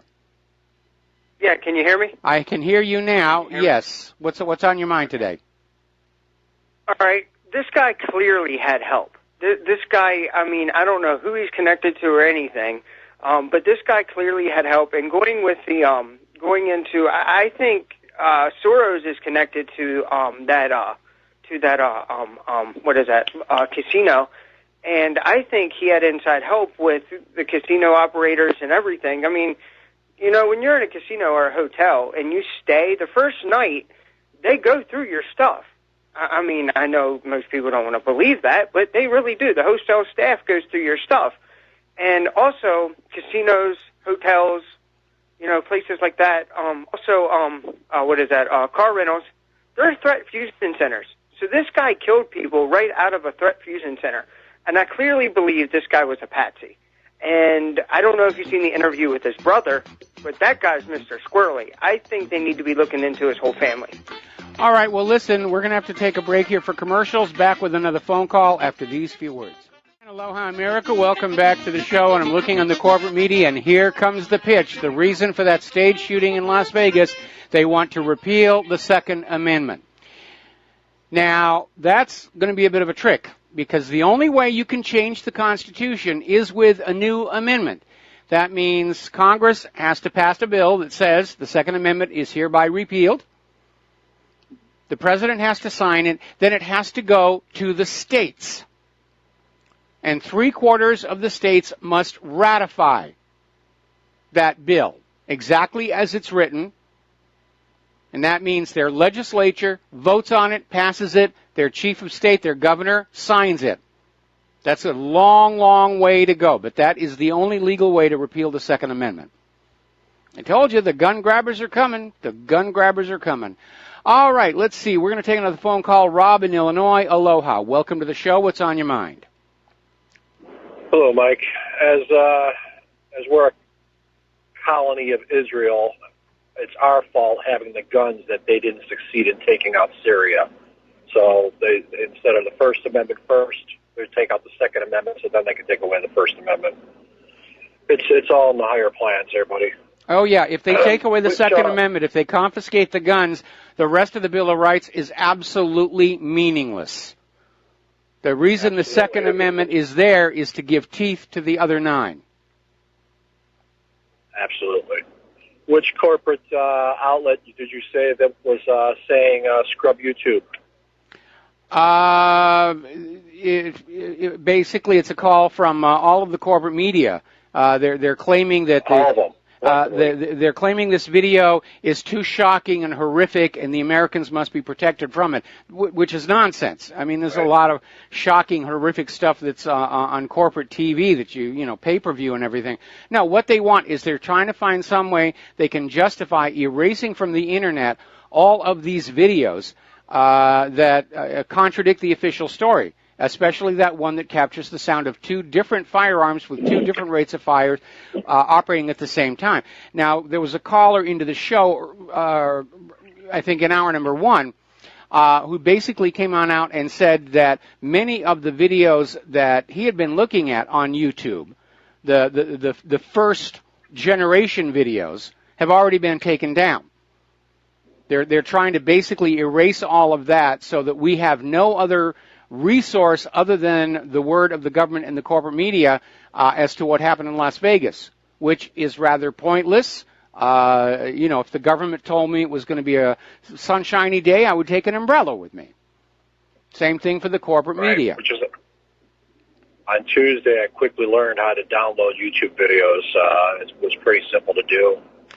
And I downloaded a few. Yeah, it is. The YouTube downloader I used to have on Firefox was disabled by YouTube's latest format change. You do need to be very careful about downloading these YouTube download tools because some of them are infected with malware. It's a favorite vector for the cyber criminals to get into your system. I didn't download anything. Basically, all you do is take SS and put it right after www.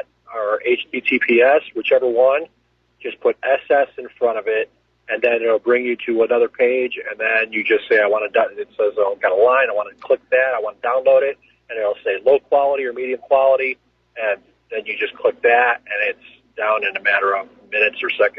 Can you email that to me? Can you email that to me, because that would be very, very useful. Well, all I did is search how to download a YouTube video, and the first couple of videos that popped up, they were both saying that. So even if you erase all the www. And the HTTPS and just put SS in front of the YouTube part, then you'll still go to that same page. Okay. And it's okay. Go ahead. Did you find it? No, I'm going to wait till after the show to do it. Okay. Scott Bennett on Monday night picked out a video, and he's like, yeah, I see the muzzle flashes on 2 different floors, Scott Bennett from Shell Games. Yeah. And he says, yeah, I picked these out, and he made a JPEG, and he pointed them out, but then he went back, this by Wednesday, he says, I went back for the video, it was gone. Yeah. So that's, on Tuesdays when I started downloading them. But yeah, Winston Smith is earning his overtime right now. Yeah, well, I'm going to put out some for you, Mike, and I would wish I'm going to say my wishes. I would suggest this to all media outlets. Put out a call to all these people out there. Email it to us. That way it'll be in your possession and not in the open of these private entities. You know what I mean? I know what you mean. So that would be great. But the big deal is to get that message out. So at least if we tell it to the audience, that audience can tell it to another audience, and so on and so on and so on. And then we can collectively gather this stuff. Because being on YouTube, Vimeo, wherever, we know they're volatile. They're in jeopardy. Yes. The big deal I called about today was I'm glad you mentioned about the alarms being connected to the windows. Once there's a breach in any of those, there's just like it goes into a panel, and they know where the breach came from. So there's one thing that's out the window. And the other thing, people talk about the 4th floor. Was there any broken windows there? I heard, again, this is hearsay, but a broadcaster was saying today that they went over, got somehow the floor plans or whatnot, and those windows actually open and close for the window washers. Ah, okay, that makes a lot of sense then. Okay? That makes a lot of sense. And there's a third thing here that these hotels, the big ones like Mandalay, installed those. I can always forget them. Those scatters, the scanners. What do they call them? Backscatter. Backscatter. There you go. They literally can count the change in your pocket. They've installed these to all these entrances of these buildings. Well, they certainly didn't work very well. Well, that's why we know. I mean, of course, us in the open world here in the Matrix know this is bad from start to finish. There's just no way any of this could happen, period. Yes. And, I want to go, and Telehub's got those videos for Bellagio. There's one lady that did the live stream on Facebook. She's got 2 videos, and that's eyewitness claims bullets flew into the Bellagio lobby 30 to 45 minutes after the massacre. That's on in Telehub. And then you're going to have shooter's brother linked to Crisis Communications Management PR firm and Pulse nightclub, because during his second interview, he was wearing a shirt linked to this Crisis PR firm or Crisis Center, where it was all sketchy in a second, where he does a 180. Okay. Those are both on Telehub. I forwarded you that, and I don't know if you ever get my emails, but the first word is, it's an @Gmail, but it's the first one is Chicago, blank, @ Gmail. So I forwarded that to you. I don't know if you'll get it. I'm looking at one of them right now. Okay, and Jeff Rentz did this. Okay, they leaked out these. The only thing we got from inside is mysteriously leaked photographs from inside the room. And of course, you pointed out it's staged. It's all staged, disorganized. You could see where they just laid out a few shell casings and whatnot. Yeah. Replan or whatever. But look at the headshot where there's a puddle of blood. You got one. There's a big deal about this. You got one puddle that's all dried out, absorbed into the carpet spot. Then you got a second spot, which is all it's fresh, just beautifully fresh with the shell casings neatly on top of it. Mm-hmm. And if you go to Jeff Rentz, he released his article late last night, and he points it out how the shell casings are nice parallel next to each other. There's not enough shell casings in this room for the amount of shots that were fired, and so on and so on and so on. And the last thing I want to point out is there's very possibly in some of these videos you can actually pull out a third shooter. So just the package videos you're looking at or listening to, and so on. Yes. Well, I mean, the issue is here. We already have enough information to cast doubt on the official story, and we now even have the sheriff of Clark County out there saying there had to be other participants. And when you have the FBI standing up and saying, no, there's no other participants. And like I said, this reminds me about the girl in the polka dot dress, who multiple witnesses saw with Sirhan just before the assassination of Robert Kennedy, and they tried to make her go away. You know, they browbeat all the witnesses to retract their statements, change their stories. Well, I'm going to say for myself to the listening audience here, I am not jumping to any conclusions. Yes, Lee Harvey Paddock fits in here somewhere, but where does he fit in? True Patsy? Was he working with other people? We don't know. I'm just gathering all this stuff and absorbing it, looking it over, listening to different broadcasters, different takes, and whatever, and I'm not jumping to any conclusions. The only conclusion I know is this is dirty.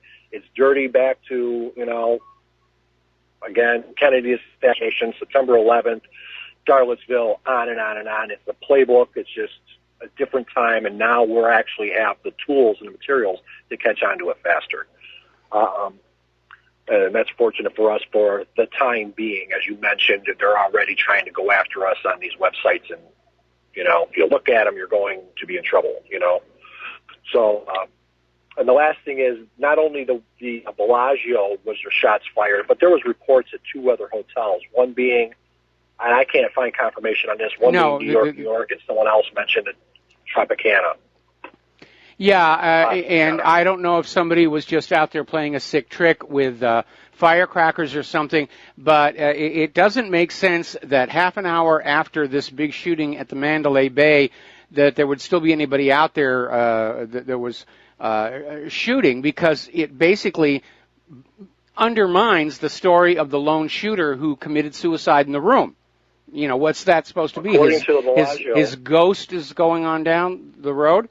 And according to the Bellagio, yeah, I'm sorry, the Bellagio, the report is they shot out the front doors or the windows of the front doors. That's the report there. Okay, I hadn't seen that. I hadn't seen that, and I'd like to see pictures and photos of it. It may be that Las Vegas is very concerned that all these shootings are going to decrease tourism to their resorts, and it probably would. And maybe after the Mandalay Bay went on out, there was just a quick little conference call saying if there's any more, it doesn't get on out. And that may be what's going on there. Yeah. They allowed this to happen there. Nothing happens there without them knowing about it, period. They allowed this to happen, and I think it has something to do with they've been losing money for years, and there's this upcoming crisis where everything's going to hit the hellhole. And maybe they're like, well, let's screw it. Let's just do it. Maybe they got a handsome payoff, risk reward. And just like Silverstein. Silverstein got a handsome payoff. Right now, the immediate thing they're doing is they're already looking to put Israeli security firms for all these hotel casinos in the area. And the other thing is the Chertoff, what is it, Chertoff? Yeah, Chertoff Group. All his guys. Yeah, all his in there. So there's two, like the way. Okay, you're going to have to talk closer to your phone microphone. I don't know why the phone quality in this country has gone downhill the way it has, but it's very, very hard. Rob, we're going to let you go here. I need to get back to news. We're running out of time here. So thank you very much. And let's see, we're talking about the various war zones. And before we get back to the war zones, there is one other possible explanation for what happened at the Bellagio and some of these other hotels, and that is that, being Las Vegas, there were probably some nutcases there who figured, hey, we'll just fire a few shots off ourselves, and shot out the windows on a casino where they'd lost a lot of money or been turned down by the waitresses or something like that. And Las Vegas is a city of extremes. All right, getting back to the war zones. Apparently, Secretary of Defense James Mattis is revealing specifics on changes to the U.S. rules of engagement in Afghanistan. And basically, it comes down to a substantial loosening of restrictions on strikes. Now, up until recently, there was a restriction where the U.S. was not allowed to bomb Afghanistan unless they were bombing in close proximity to ground forces in order to protect those ground forces. Well, now the Air Force can just bomb wherever they want.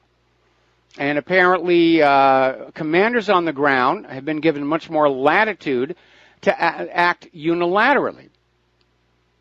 And it basically allows U.S. forces to carry out strikes anywhere in Afghanistan they want on essentially any pretext. And officials are presenting that as a way to try and speed up the escalation of the war. So more war over there. Very interesting article out of Russia Today. Top Pentagon officials are basically informing Congress and the rest of us that the U.S. is going to stay in Afghanistan indefinitely. Now, that's costing $12.5 billion every single year for the U.S. involvement in Afghanistan. And the Pentagon is saying, we're there forever. We don't want the Taliban to think they can simply wait us out. We will go on fighting the war in Afghanistan, even if it means leaving every American taxpayer broke, starving, and living in the streets, apparently is what they're saying. Apparently 3 Green Berets have been killed in an al-Qaeda ambush near the Mali-Niger border. Now, we know that shortly after Germany's demand for gold repatriation from not only the New York Fed but the Bank of France, France invaded Mali. And apparently the U.S. is down there on the ground helping them. Although, according to this article, the U.S. forces are on the side of Niger. 5 soldiers from Niger were killed. Everybody's fighting everybody here. Getting on over to North Korea. U.S. sorties near North Korea will continue despite threats of being shot down. U.S. Pacific Air Force General Terrence O'Shaughnessy maintains U.S. warplanes will continue to fly near the Korean Peninsula in accordance with international guidelines despite North Korean threats to take down U.S. warplanes. I hope those pilots in those flights understand they're being set up to be a bloody shirt for the U.S. to wave to get us into war. That's the only reason to put those planes over there, is in the hope North Korea will shoot one of them down. Or for all we know, the U.S. may shoot one of them down themselves and not wait for North Korea. They're clearly desperate to get all this global conflagration going as quickly as they can here. Now, a top CIA official for the Korean Peninsula is basically saying the U.S. should be ready for a new provocation on Columbus Day. More about this when we come back. And aloha, America. Welcome back to the show. And we're talking about this prediction coming from Young-Suk Lee. He's the Deputy Assistant Director to the CIA's Korea Mission Center. And he was speaking at a conference organized by the agency at George Washington University, and he predicted we will see a provocation from North Korea on Columbus Day, which is October 9th. Now, obviously, on the other side of the international date line, it'll be October 10th, which is a holiday in North Korea, the anniversary of the founding of the political party that governs in Pyongyang. And we know from past history that Kim Jong-un likes to coincide missile tests with the holidays. It's kind of like having fireworks and stuff. But again, that's probably what we're talking about here, a test. Now, isn't it funny? When the U.S. tests a weapon, it's a test. When Russia tests a weapon, it's a test. When North Korea tests a weapon, it's a dangerous provocation. And even this CIA agent is out there saying that the chance that North Korea is actually going to do something that would lead to war is very low. It's going to be another missile test. That's it. Now, apparently Russia, trying to forestall the collapse of North Korea, which would allow basically U.S. troops to deploy on Russia's eastern border, they're throwing economic lifeline to North Korea to make up the shortfall caused by all these sanctions. Because Russia is starting to feel very threatened by the United States. If you look at all of these nations across Asia and Europe that the U.S. has gone into, it's very obviously an attempt to encircle Russia and ring them in with THAAD missiles in advance of an eventual attack. And as Paul Craig Roberts was reporting just a couple of months ago, there are people in Washington, D.C. who are out there saying, yeah, let's just go ahead and nuke them. These people really are insane. They are insane. They actually think you can win a nuclear war, and no, you cannot. The only way you can win a nuclear war is if you're the only one with the nukes, like the U.S. against Japan at the end of World War II. But then we know the U.S. always likes to whoop on people who can't fight back. Apparently down in Israel, police investigators are getting ready to grill Benjamin Netanyahu about 2 new scandals regarding abuse of power charges. And if convicted, he would be removed from office. There's a lot of people within Israel who do not like Netanyahu, and they would like to see him go away here.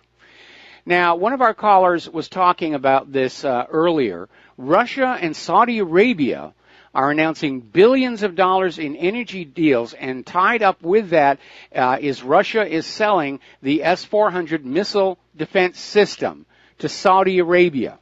So it looks like Saudi Arabia is starting to pivot away from the United States. We'll be back after these few words. Aloha, America. Welcome back to our show here.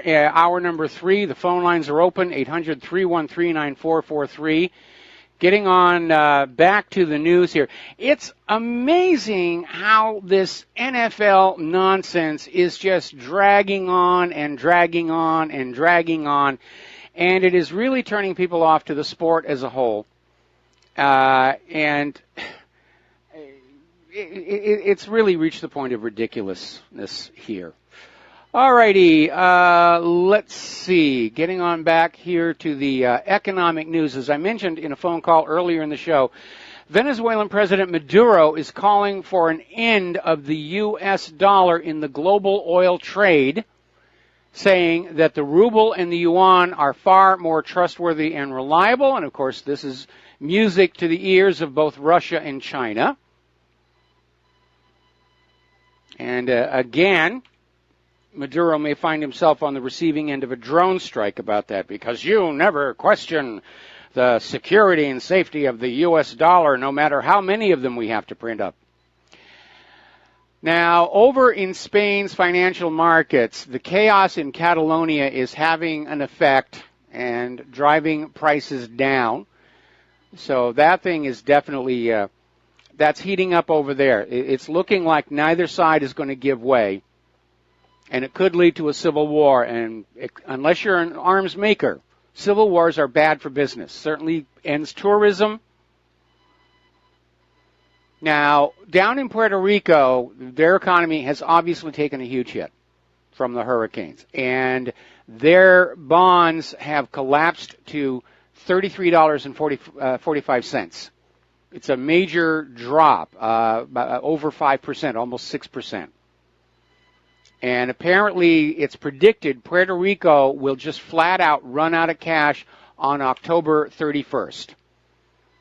And this may be a beg for more cash to come on in, handouts. Unfortunately, if the beg is coming from the Clinton Foundation, you know that the Puerto Ricans will not get hardly any of it, because that's exactly what happened over in Haiti. It's vulture capitalism. You wait for a disaster, you go on in, you take advantage of it. Buy up land at pennies on the dollar. Now, apparently, getting back to the issue of inflation, the world's private central banks have unleashed an inflationary storm. And basically, globally, central banks are now printing over $120 billion per month. And this is happening at a time when most major economies are actually out of harm's way. Obviously, that doesn't apply here to the United States of America. Basically, this is the equivalent of Germany's gross domestic product poured into the cash supply per month. And as I said, while they're trying to pretend that there's no inflation in this country, just like they're trying to pretend there's no massive unemployment, you'll be faced with a reality next time you go to the grocery store or to fill up your car. Because Claire and I got that education just yesterday down at our local supermarket. I couldn't believe how high the prices are. And not just for food, battery prices. It's really just, it's becoming insane out there. Okay, let's see. We're going to take a phone call. Mike in Indiana, aloha. Welcome to the show. What's on your mind? Hey, this is Tom in Indiana. Tom in Indiana. That's all right. Okay. Yeah, I wanted to tell you. I own 4 registered machine guns. Okay. And the deal is they had to have been owned by a civilian and registered to a civilian prior to May of 1986. Yes. And that's a limited market, and that's why the price is so high, because you have to find civilian that wants to sell it to you. That's why the price is so high. But the transfer fee is only $200.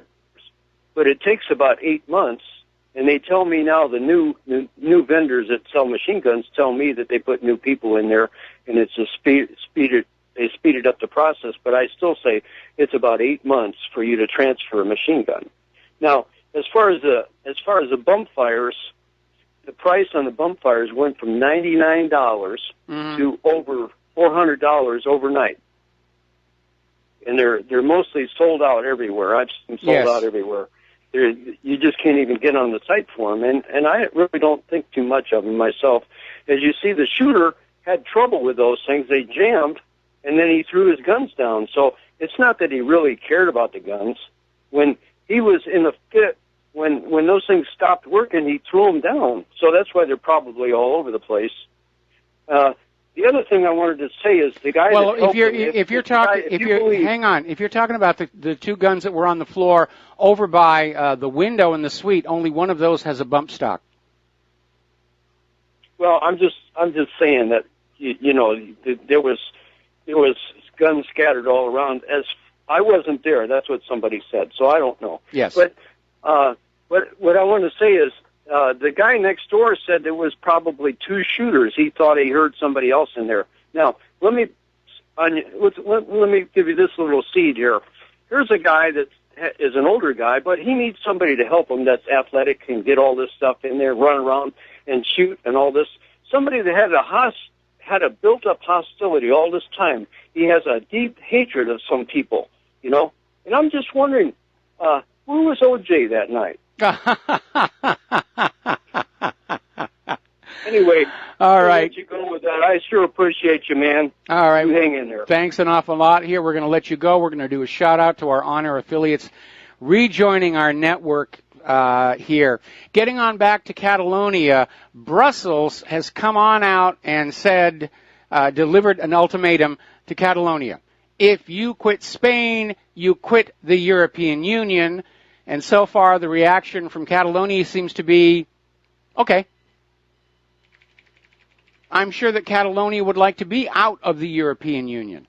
More and more regions want out. It was a raw deal. It was just supposed to be a free trade, free travel bloc. And over time, Brussels has basically arrogated more authority to itself. And it has really angered the people of Europe over 3 issues. The economic predations of the European Central Bank, the open borders policy, and this continuing intrusion into the member nations' internal affairs to a very fine, nitpicky level. Now, right now, the European Union Parliament is dealing with the criticism of the world about the Catalan referendum crackdown. And we've all seen the videos where the Spanish police from outside came on in. They were literally kicking people, knocking them to the ground, literally jumping up and down and stomping on them, stealing the ballot boxes, stealing the ballots. And as I pointed out earlier in the show, this is what happens when you surrender your guns. The uniformed goons will come on in and just feel they can get away with doing whatever they want to do. The Catalan people had no way to fight back against these assaults by the Spanish police. But the European Union Parliament is now out there trying to defend this police brutality, the theft of the ballot boxes, and so forth, as proportionate force. It's okay because it was proportionate. We could have gone even further, but we didn't. We held back. Therefore, this is acceptable. And apparently, European Commission First Vice President Franz Timmermans said it is a duty for any government to uphold the rule of law, and this sometimes requires the proportionate use of force. There's only one small problem. All of those member states of the European Union are also members of the United Nations. And the Universal Declaration of Human Rights, which all members of the United Nations have pledged to comply with, guarantees the right of peaceful self-determination. So in this case, the law is wrong. You just have this spoiled Spanish king, Philip VI. He's saying, I want to keep Catalonia. We need their money. Send in the forces. Now he's sending the army. They're courting civil war. How is that upholding the law? All right, we're going to take a... before we take the phone call, one follow-up on this thing. Apparently the Washington Post, the Washington Compost, came on out with an editorial that is blaming the Catalonian referendum on, drumroll please, Russia. It's all the fault of those evil Russians. How dare they interfere? All right, we're going to take a phone call. Jeremiah in Wyoming. Aloha, Jeremiah. Welcome to the show. What's on your mind? Hey, Mike, quick question for you. Yeah. With all these shootings going on over the years, especially this one being probably the most brutal that we've seen, do you think this is all just for a gun grab, or do you think there's more to it? No, I think it's a gun grab because they weren't able to get what they wanted with the previous staged shootings, so they're just ramping up. And again, I am concerned that if the liberals, the gun grabbers, don't get an immediate response, they'll stage more of these things.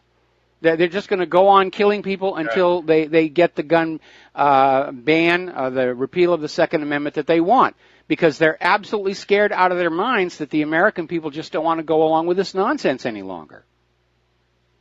Yeah. It just seems like, I don't know, it just seemed like there's more to it. You know, just because, I mean, I don't know, it seems like an awful hell of a lot of work just over some guns, you know, it's just, I don't know, it's mind-boggling to me that they're when you consider how important it is to the gun grabbers that the American people be disarmed so that the police can stomp on them, without interference, no amount of effort is too great. No amount of deaths are too great. That's the way they're thinking about this.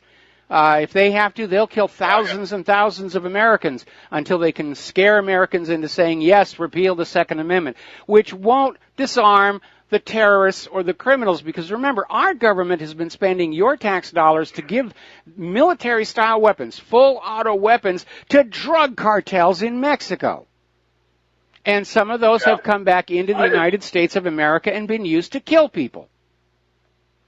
I just really hope this doesn't scare off, even a lot of the peak conservatives that have guns, that I really hope that they don't just start giving up their arms because of the emotions coming from this event. No, they'll never give up their guns. They just want you to give up yours. I mean, we had that story the other day where, I'm talking to, sorry.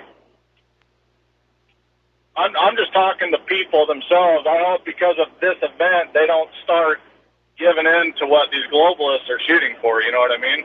Well, I certainly hope not, too. And again, if you want to find out a reason for the people to keep and bear arms, you look at what's going on over in Catalonia right now. Yeah, exactly. So, all right, well, I appreciate it, Mike. All right, well, thank you. We're going to let you go and switch over to Craig in Seattle. Aloha, welcome to the show. What's on your mind? Thank you, Mike. I did hear you earlier state something about bump stocks, about regulating them. No disrespect. The NRA. I'm sorry. No. Okay, the NRA has issued a statement saying that they think bump stocks ought to be regulated, and I find myself more or less in agreement with that. It definitely falls under the heading of, of what real practical use is this. And maybe it's because of my bias growing up where my shooting background is primarily muzzle-loading guns, where you only get one shot, and you learn to make that one shot count, so you don't need a second shot. And, the idea of just hosing down your target, it may feel good, and there's a lot of adrenaline and everything. But again, I think the people who were putting out these bump stocks, sooner or later it was going to catch up with them. Hello? Okay. Is it all right if I reply? Yeah. Yes. Is it okay if I reply now? I know there's a delay with your phone system. Okay. Again, aren't you opening up windows for the government to actually regulate something? Again, I always hear Miller versus D.C. now, and we as citizens are allowed to have the same arms as the military, uniformed military. The uniformed military doesn't use bump stocks. Let me give you the context of United States versus Miller. The issue was a sawed-off shotgun that Miller was arrested with and charged and convicted with having an illegal weapon. And he fought it all the way to the United States Supreme Court, arguing that the Second Amendment gives him a right to have whatever gun he wants. And the Supreme Court ruled that because it talks about a militia, a citizen's militia, that the Second Amendment guarantees to the American people the same arms held by the uniformed services. And inadvertently, of course, that was seized on to say that, yeah, we can have whatever the police and the Army and the National Guard have, which, again, I don't think they're using bump stocks. And I would like the government to stay out of our lives. But, again, where I grew up, gun owners were responsible. Everybody knew how to use a gun. You got your first rifle on your 12th birthday. You were taught how to use it safely. Everybody in my town had a gun. And we never had mass shootings. In fact, the entire time I lived in that town I was growing up, there was only one gun incident, and that was a suspected attempted suicide. No, I'm wholeheartedly with you. But again, is not to regulate anything more with the Second Amendment, because that's the closest thing that we can have for the military. Closest to the I know the military doesn't use a bump stock, but there's also triggers out there too for every depression and release. There's 2 rounds that give and that which are legal. Yeah, I know. Again, I've seen those. The Hellfire. But if it comes to open warfare in this country, how hard is it going to be to 3D print a bump stock? Oh, absolutely. Either way you go. I mean, the bad people already have it. I believe in the good people. There's more of us than them. But to give any more power to the government and to over 2,000 laws that we already have on the books already, it hasn't done anything. And I agree with you. I think you have a fabulous show and all the callers at the angles and everything. But I'm a true 2A. That's it. Second Amendment is for us, the people, and that makes the government nervous. And that's why I want it there. Especially, I'm a weapons enthusiast. Yep. But again, any more laws? Absolutely not. Absolutely, I do have to disagree with you. Any more regulation, though, but no disrespect, though, sir. I can see your point of view, and I might actually give this whole issue a rethink. And like I said, I'm coming in from a bias where a bump stock is not something I would ever personally use or find a need for. But on the other hand, who knows what somebody else wants to do. We'll see what manifests. I'm more concerned about the attack on the Second Amendment itself than regulation of the bump stocks. And maybe the NRA is trying to basically go with a loss leader here, that they'll go along with regulation of the bump stocks in order to derail attempts to repeal the Second Amendment, which I don't think they've really got a chance of being able to do, not through 3/4 of the necessary states. No, absolutely. And on top of what you were just stating about falling into that, okay, we need more regulation. That's exactly what you were stating, that you just basically kind of just did as far as regulating bump stocks. We're falling into the emotional aspect of things, not the critical All right, thinking. I stand correct. I stand corrected on it, and what we need to do is we need to find out who are the bad people up front, and not punish. Yeah, and like I said, when a Muslim commits an act of terror, we're told by the government and the media, don't judge all Muslims by the actions of this one individual, and yet gun owners don't get the same deal. A gun owner goes on a shooting spree, and they immediately say, all gun owners are bad, all guns are bad, take away all the guns, they're of no use whatsoever. Well, a lot of people get killed every year with baseball bats Should we ban baseball for everybody because of the actions of, one lunatic who likes his lumber? And that shows the goal here is total disarmament of the American people. And I'm fully in agreement that we need to resist that. We need to resist that. Okay? Roger that. One other quick thing that you had, and this is totally separate. This is with the Robert F. Kennedy, the woman that you had stated that they saw there that was at the shooting there in Vegas. Yes. The woman that you were speaking of with the polka dot dress, she turned up dead later on, didn't she? A couple of weeks later in a hotel. You know something? I'm not aware of that, but it would be interesting to get a confirmation on that. Yeah, she may have allowed herself to be noticed, and they just decided to end a liability there. All right, listen, Craig, we got to take a break here for commercials. Michael. We'll be right back. And aloha, America. Welcome back to our show here.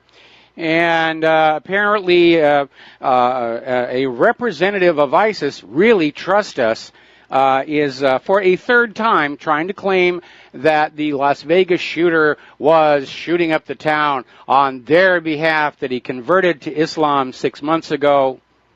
Blah. Like I said, crisis exploitation. Something happens, everybody says, how can I use this to push my agenda? In this case, to re-demonize ISIS, as Russia and Syria continue to point out that the U.S. is aiding ISIS. They're helping them out. No, ISIS are the bad people. See, they shot up Las Vegas. Don't you listen to those Russians and Syrians. They're all evil people. We will give them what for lying to you. All right, getting on back to the European Union, Catalonia is not the only headache that Brussels are looking at. There are now 7 independence movements that threaten the unity of the European Union.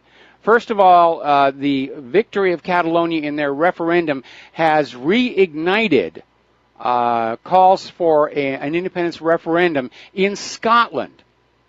Now, they had a vote back in 2014 where independence lost amid very obvious, heavy-handed, massive election fraud.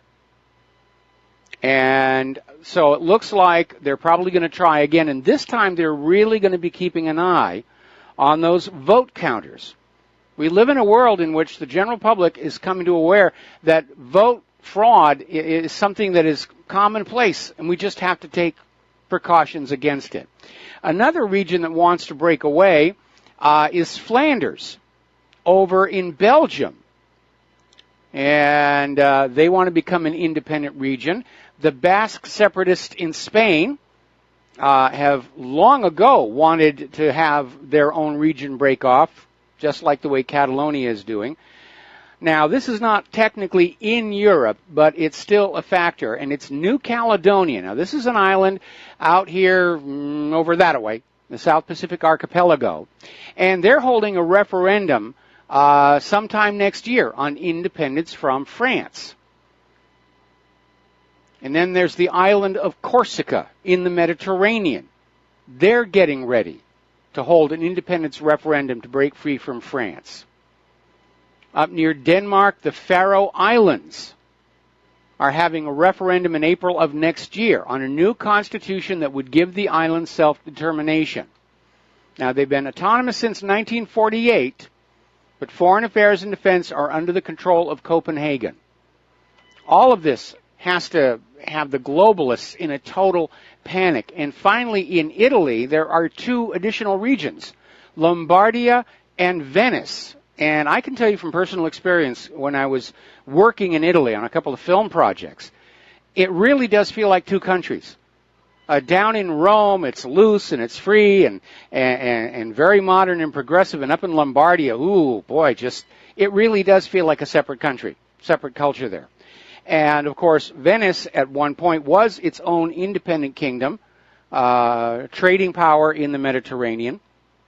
So they're talking about splitting off. So it's really out there. All right, let's take a phone call. W in Texas, aloha. Welcome to the show. What's on your mind?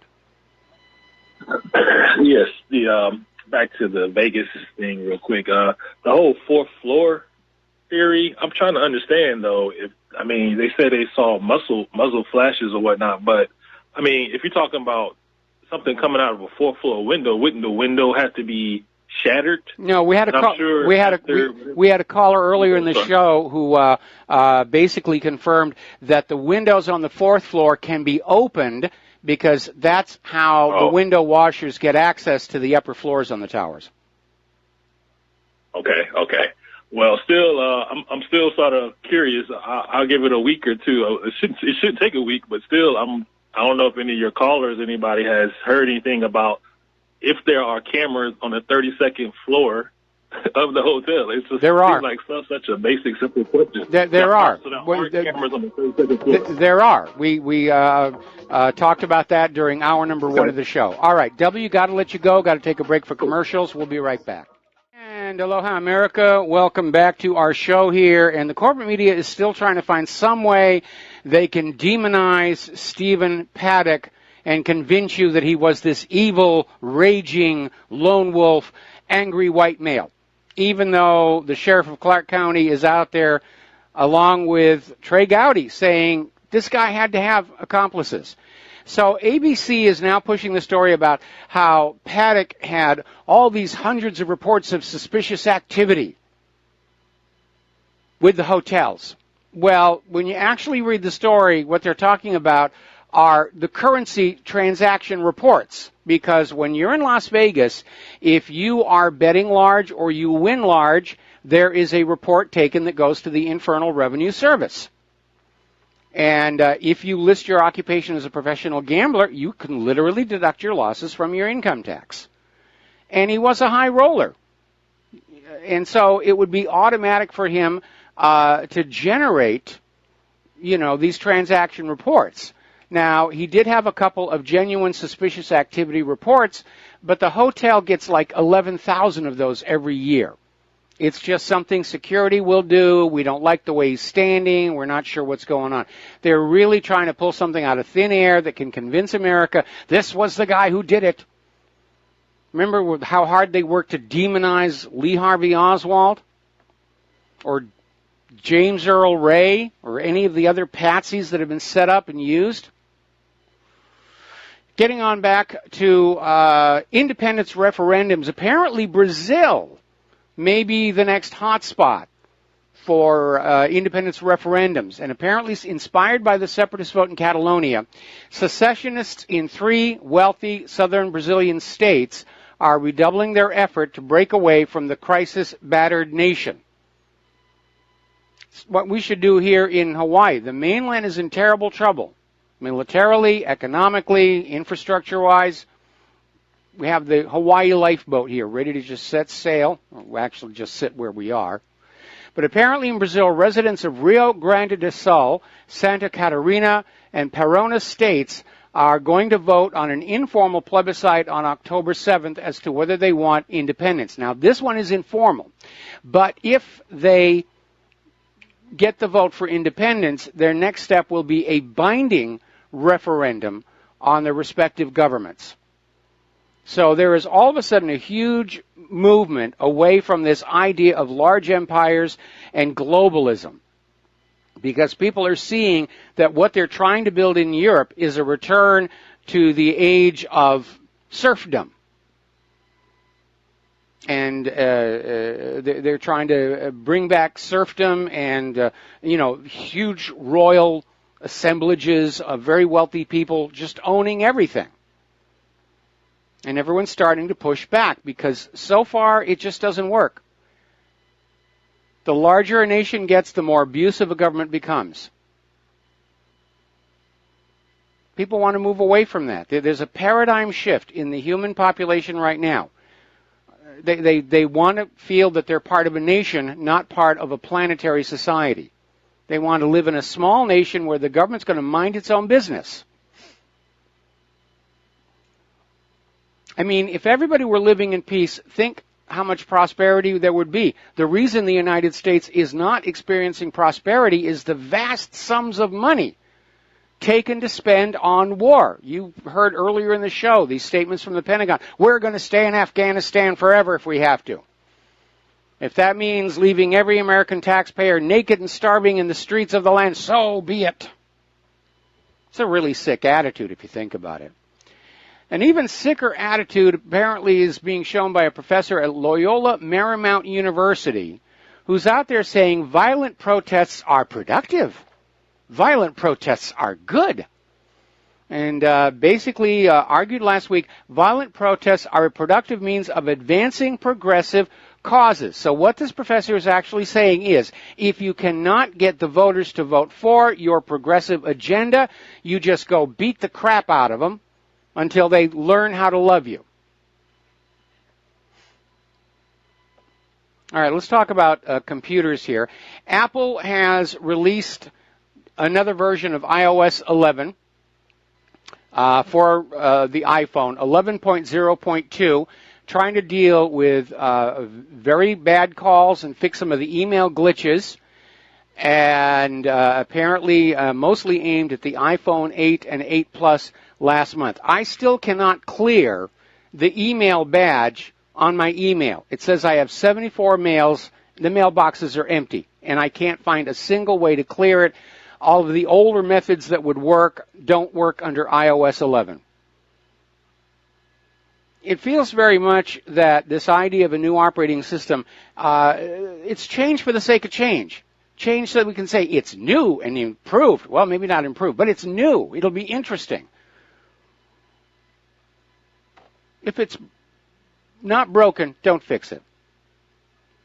So they're out there with a new release here, and supposedly the firmware update removes the crackling sound that the iPhone 8 and 8 Plus owners have been suffering on voice calls. I mean, the iPhone is first and foremost a phone. How do you mess that up? Why do you need to change the software handling the phone calls if it's been working from the iPhone 1 through the iPhone 7? Now, many times I've said that technology in this country has become decadent, that there are things that are computerized that really don't need to be.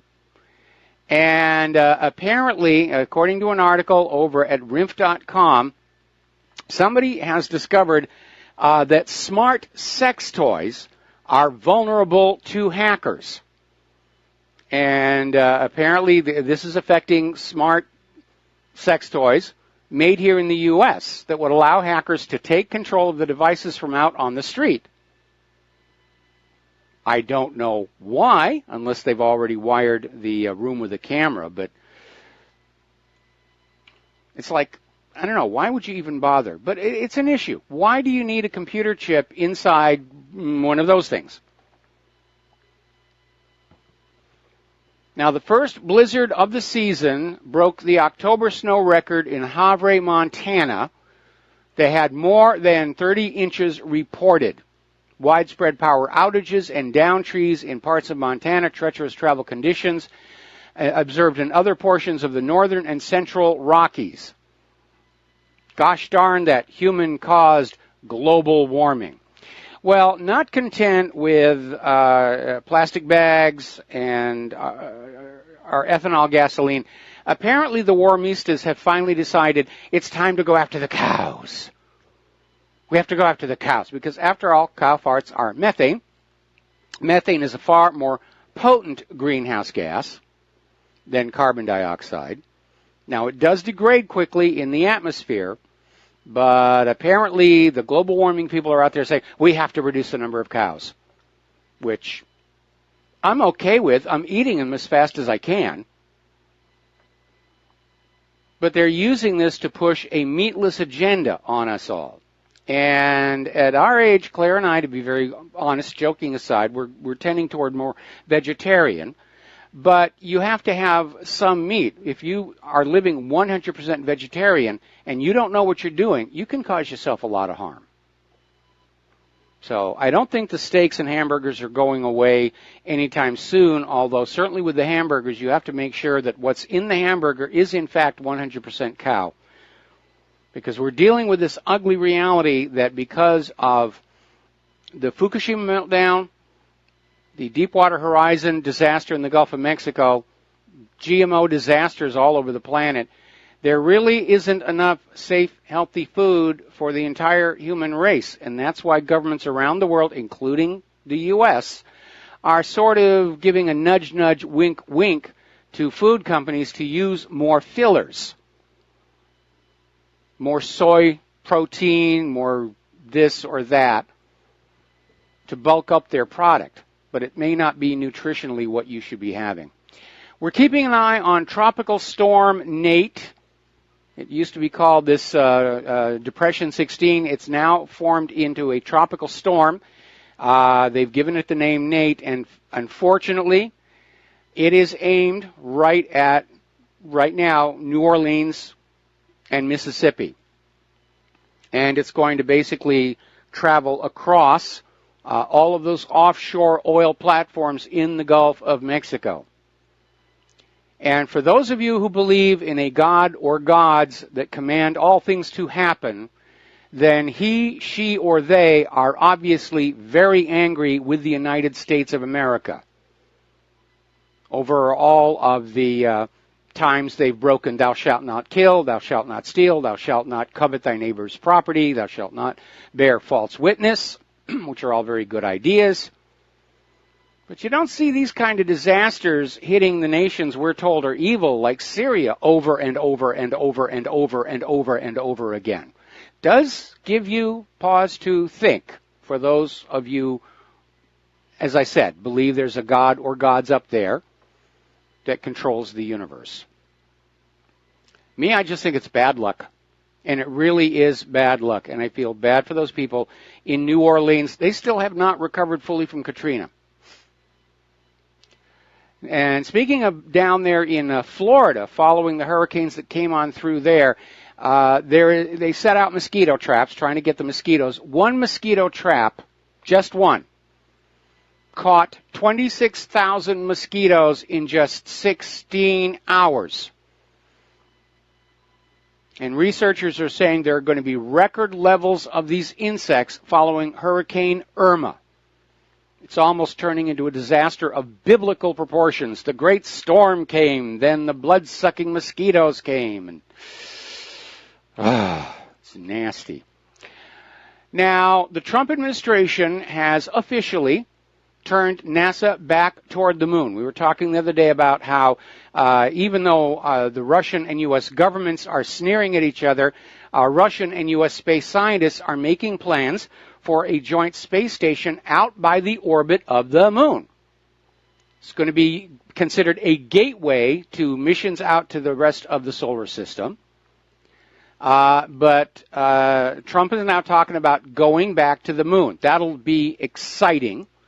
And for those who've been observing space policy, it's not really a surprise, because new space companies like SpaceX, Blue Origin, and Bigelow Aerospace have already started to introduce plans that involved lunar exploration.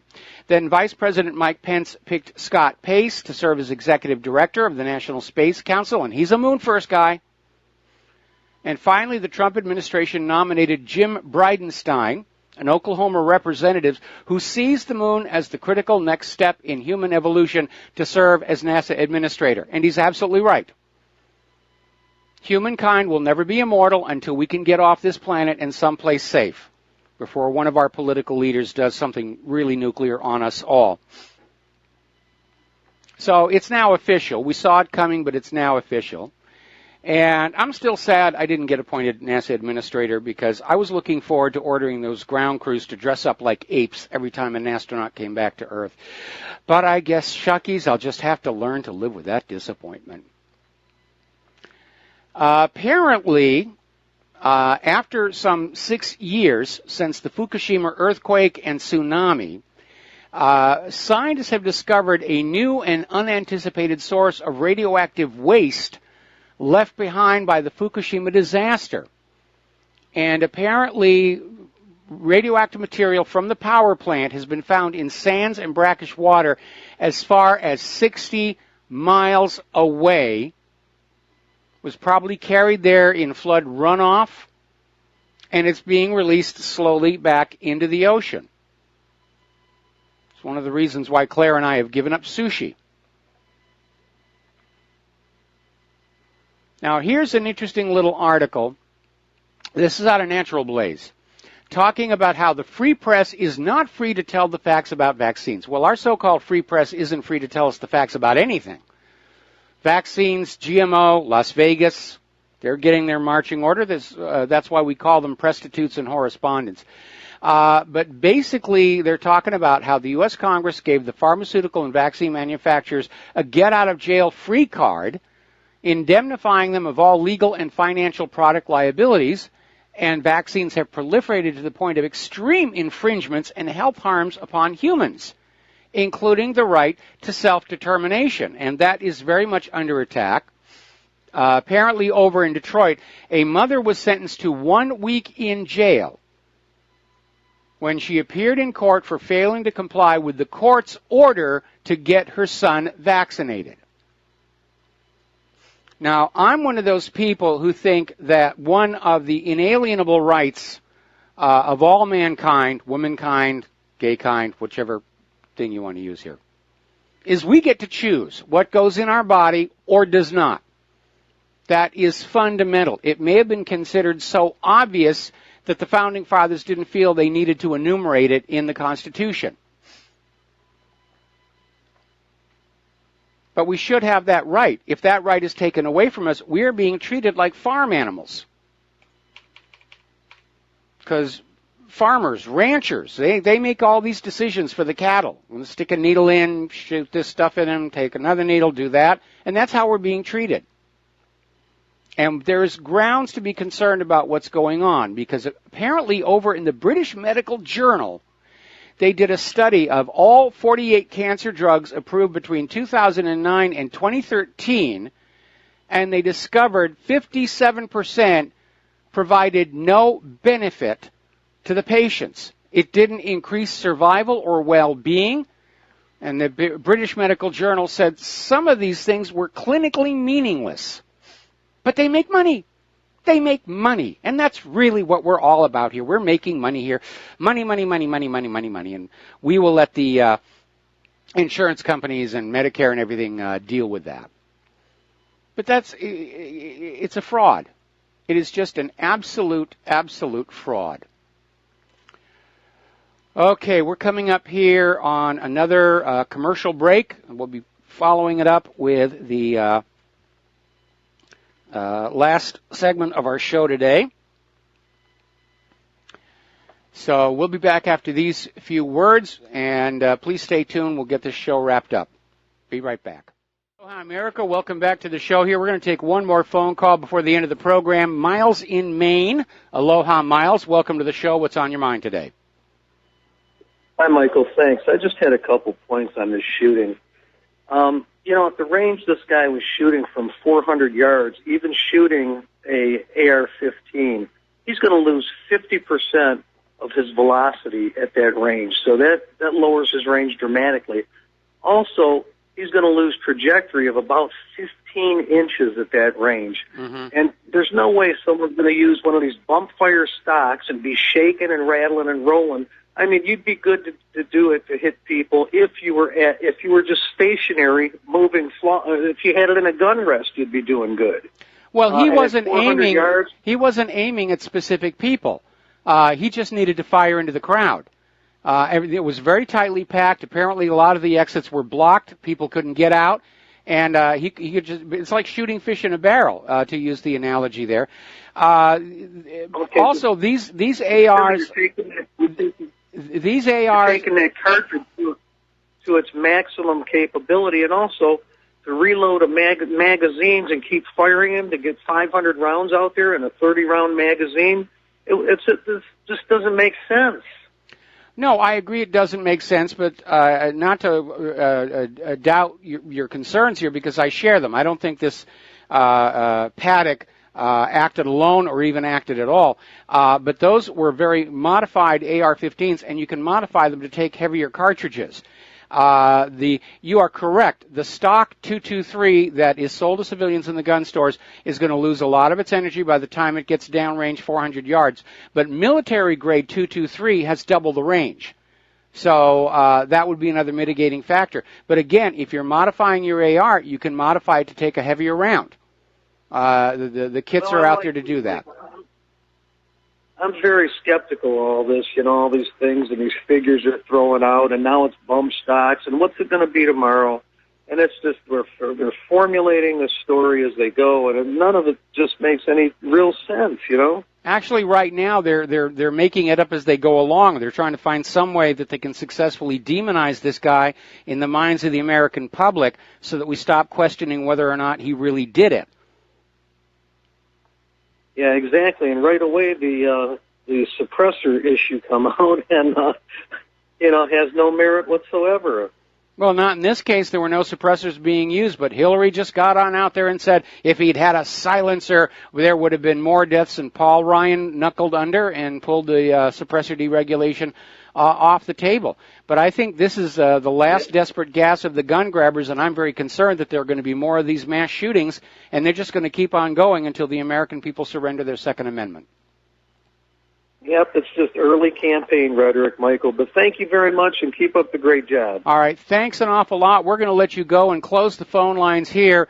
We've been talking about all the activity along the Ring of Fire. Apparently, the Fuego volcano in South Guatemala just exploded in one of the largest recorded eruptions in the volcano's history. And with all this activity going on, people are getting very nervous about the earthquake swarm. 2,500 tremors at Yellowstone supervolcano since June, one of the longest on records. There's the music. Time for me to get on out of here and get something useful done with the rest of the day. Stay tuned for John Stadmiller's program. He's got a lot of great information to share with you. We'll be back tomorrow. Aloha, America.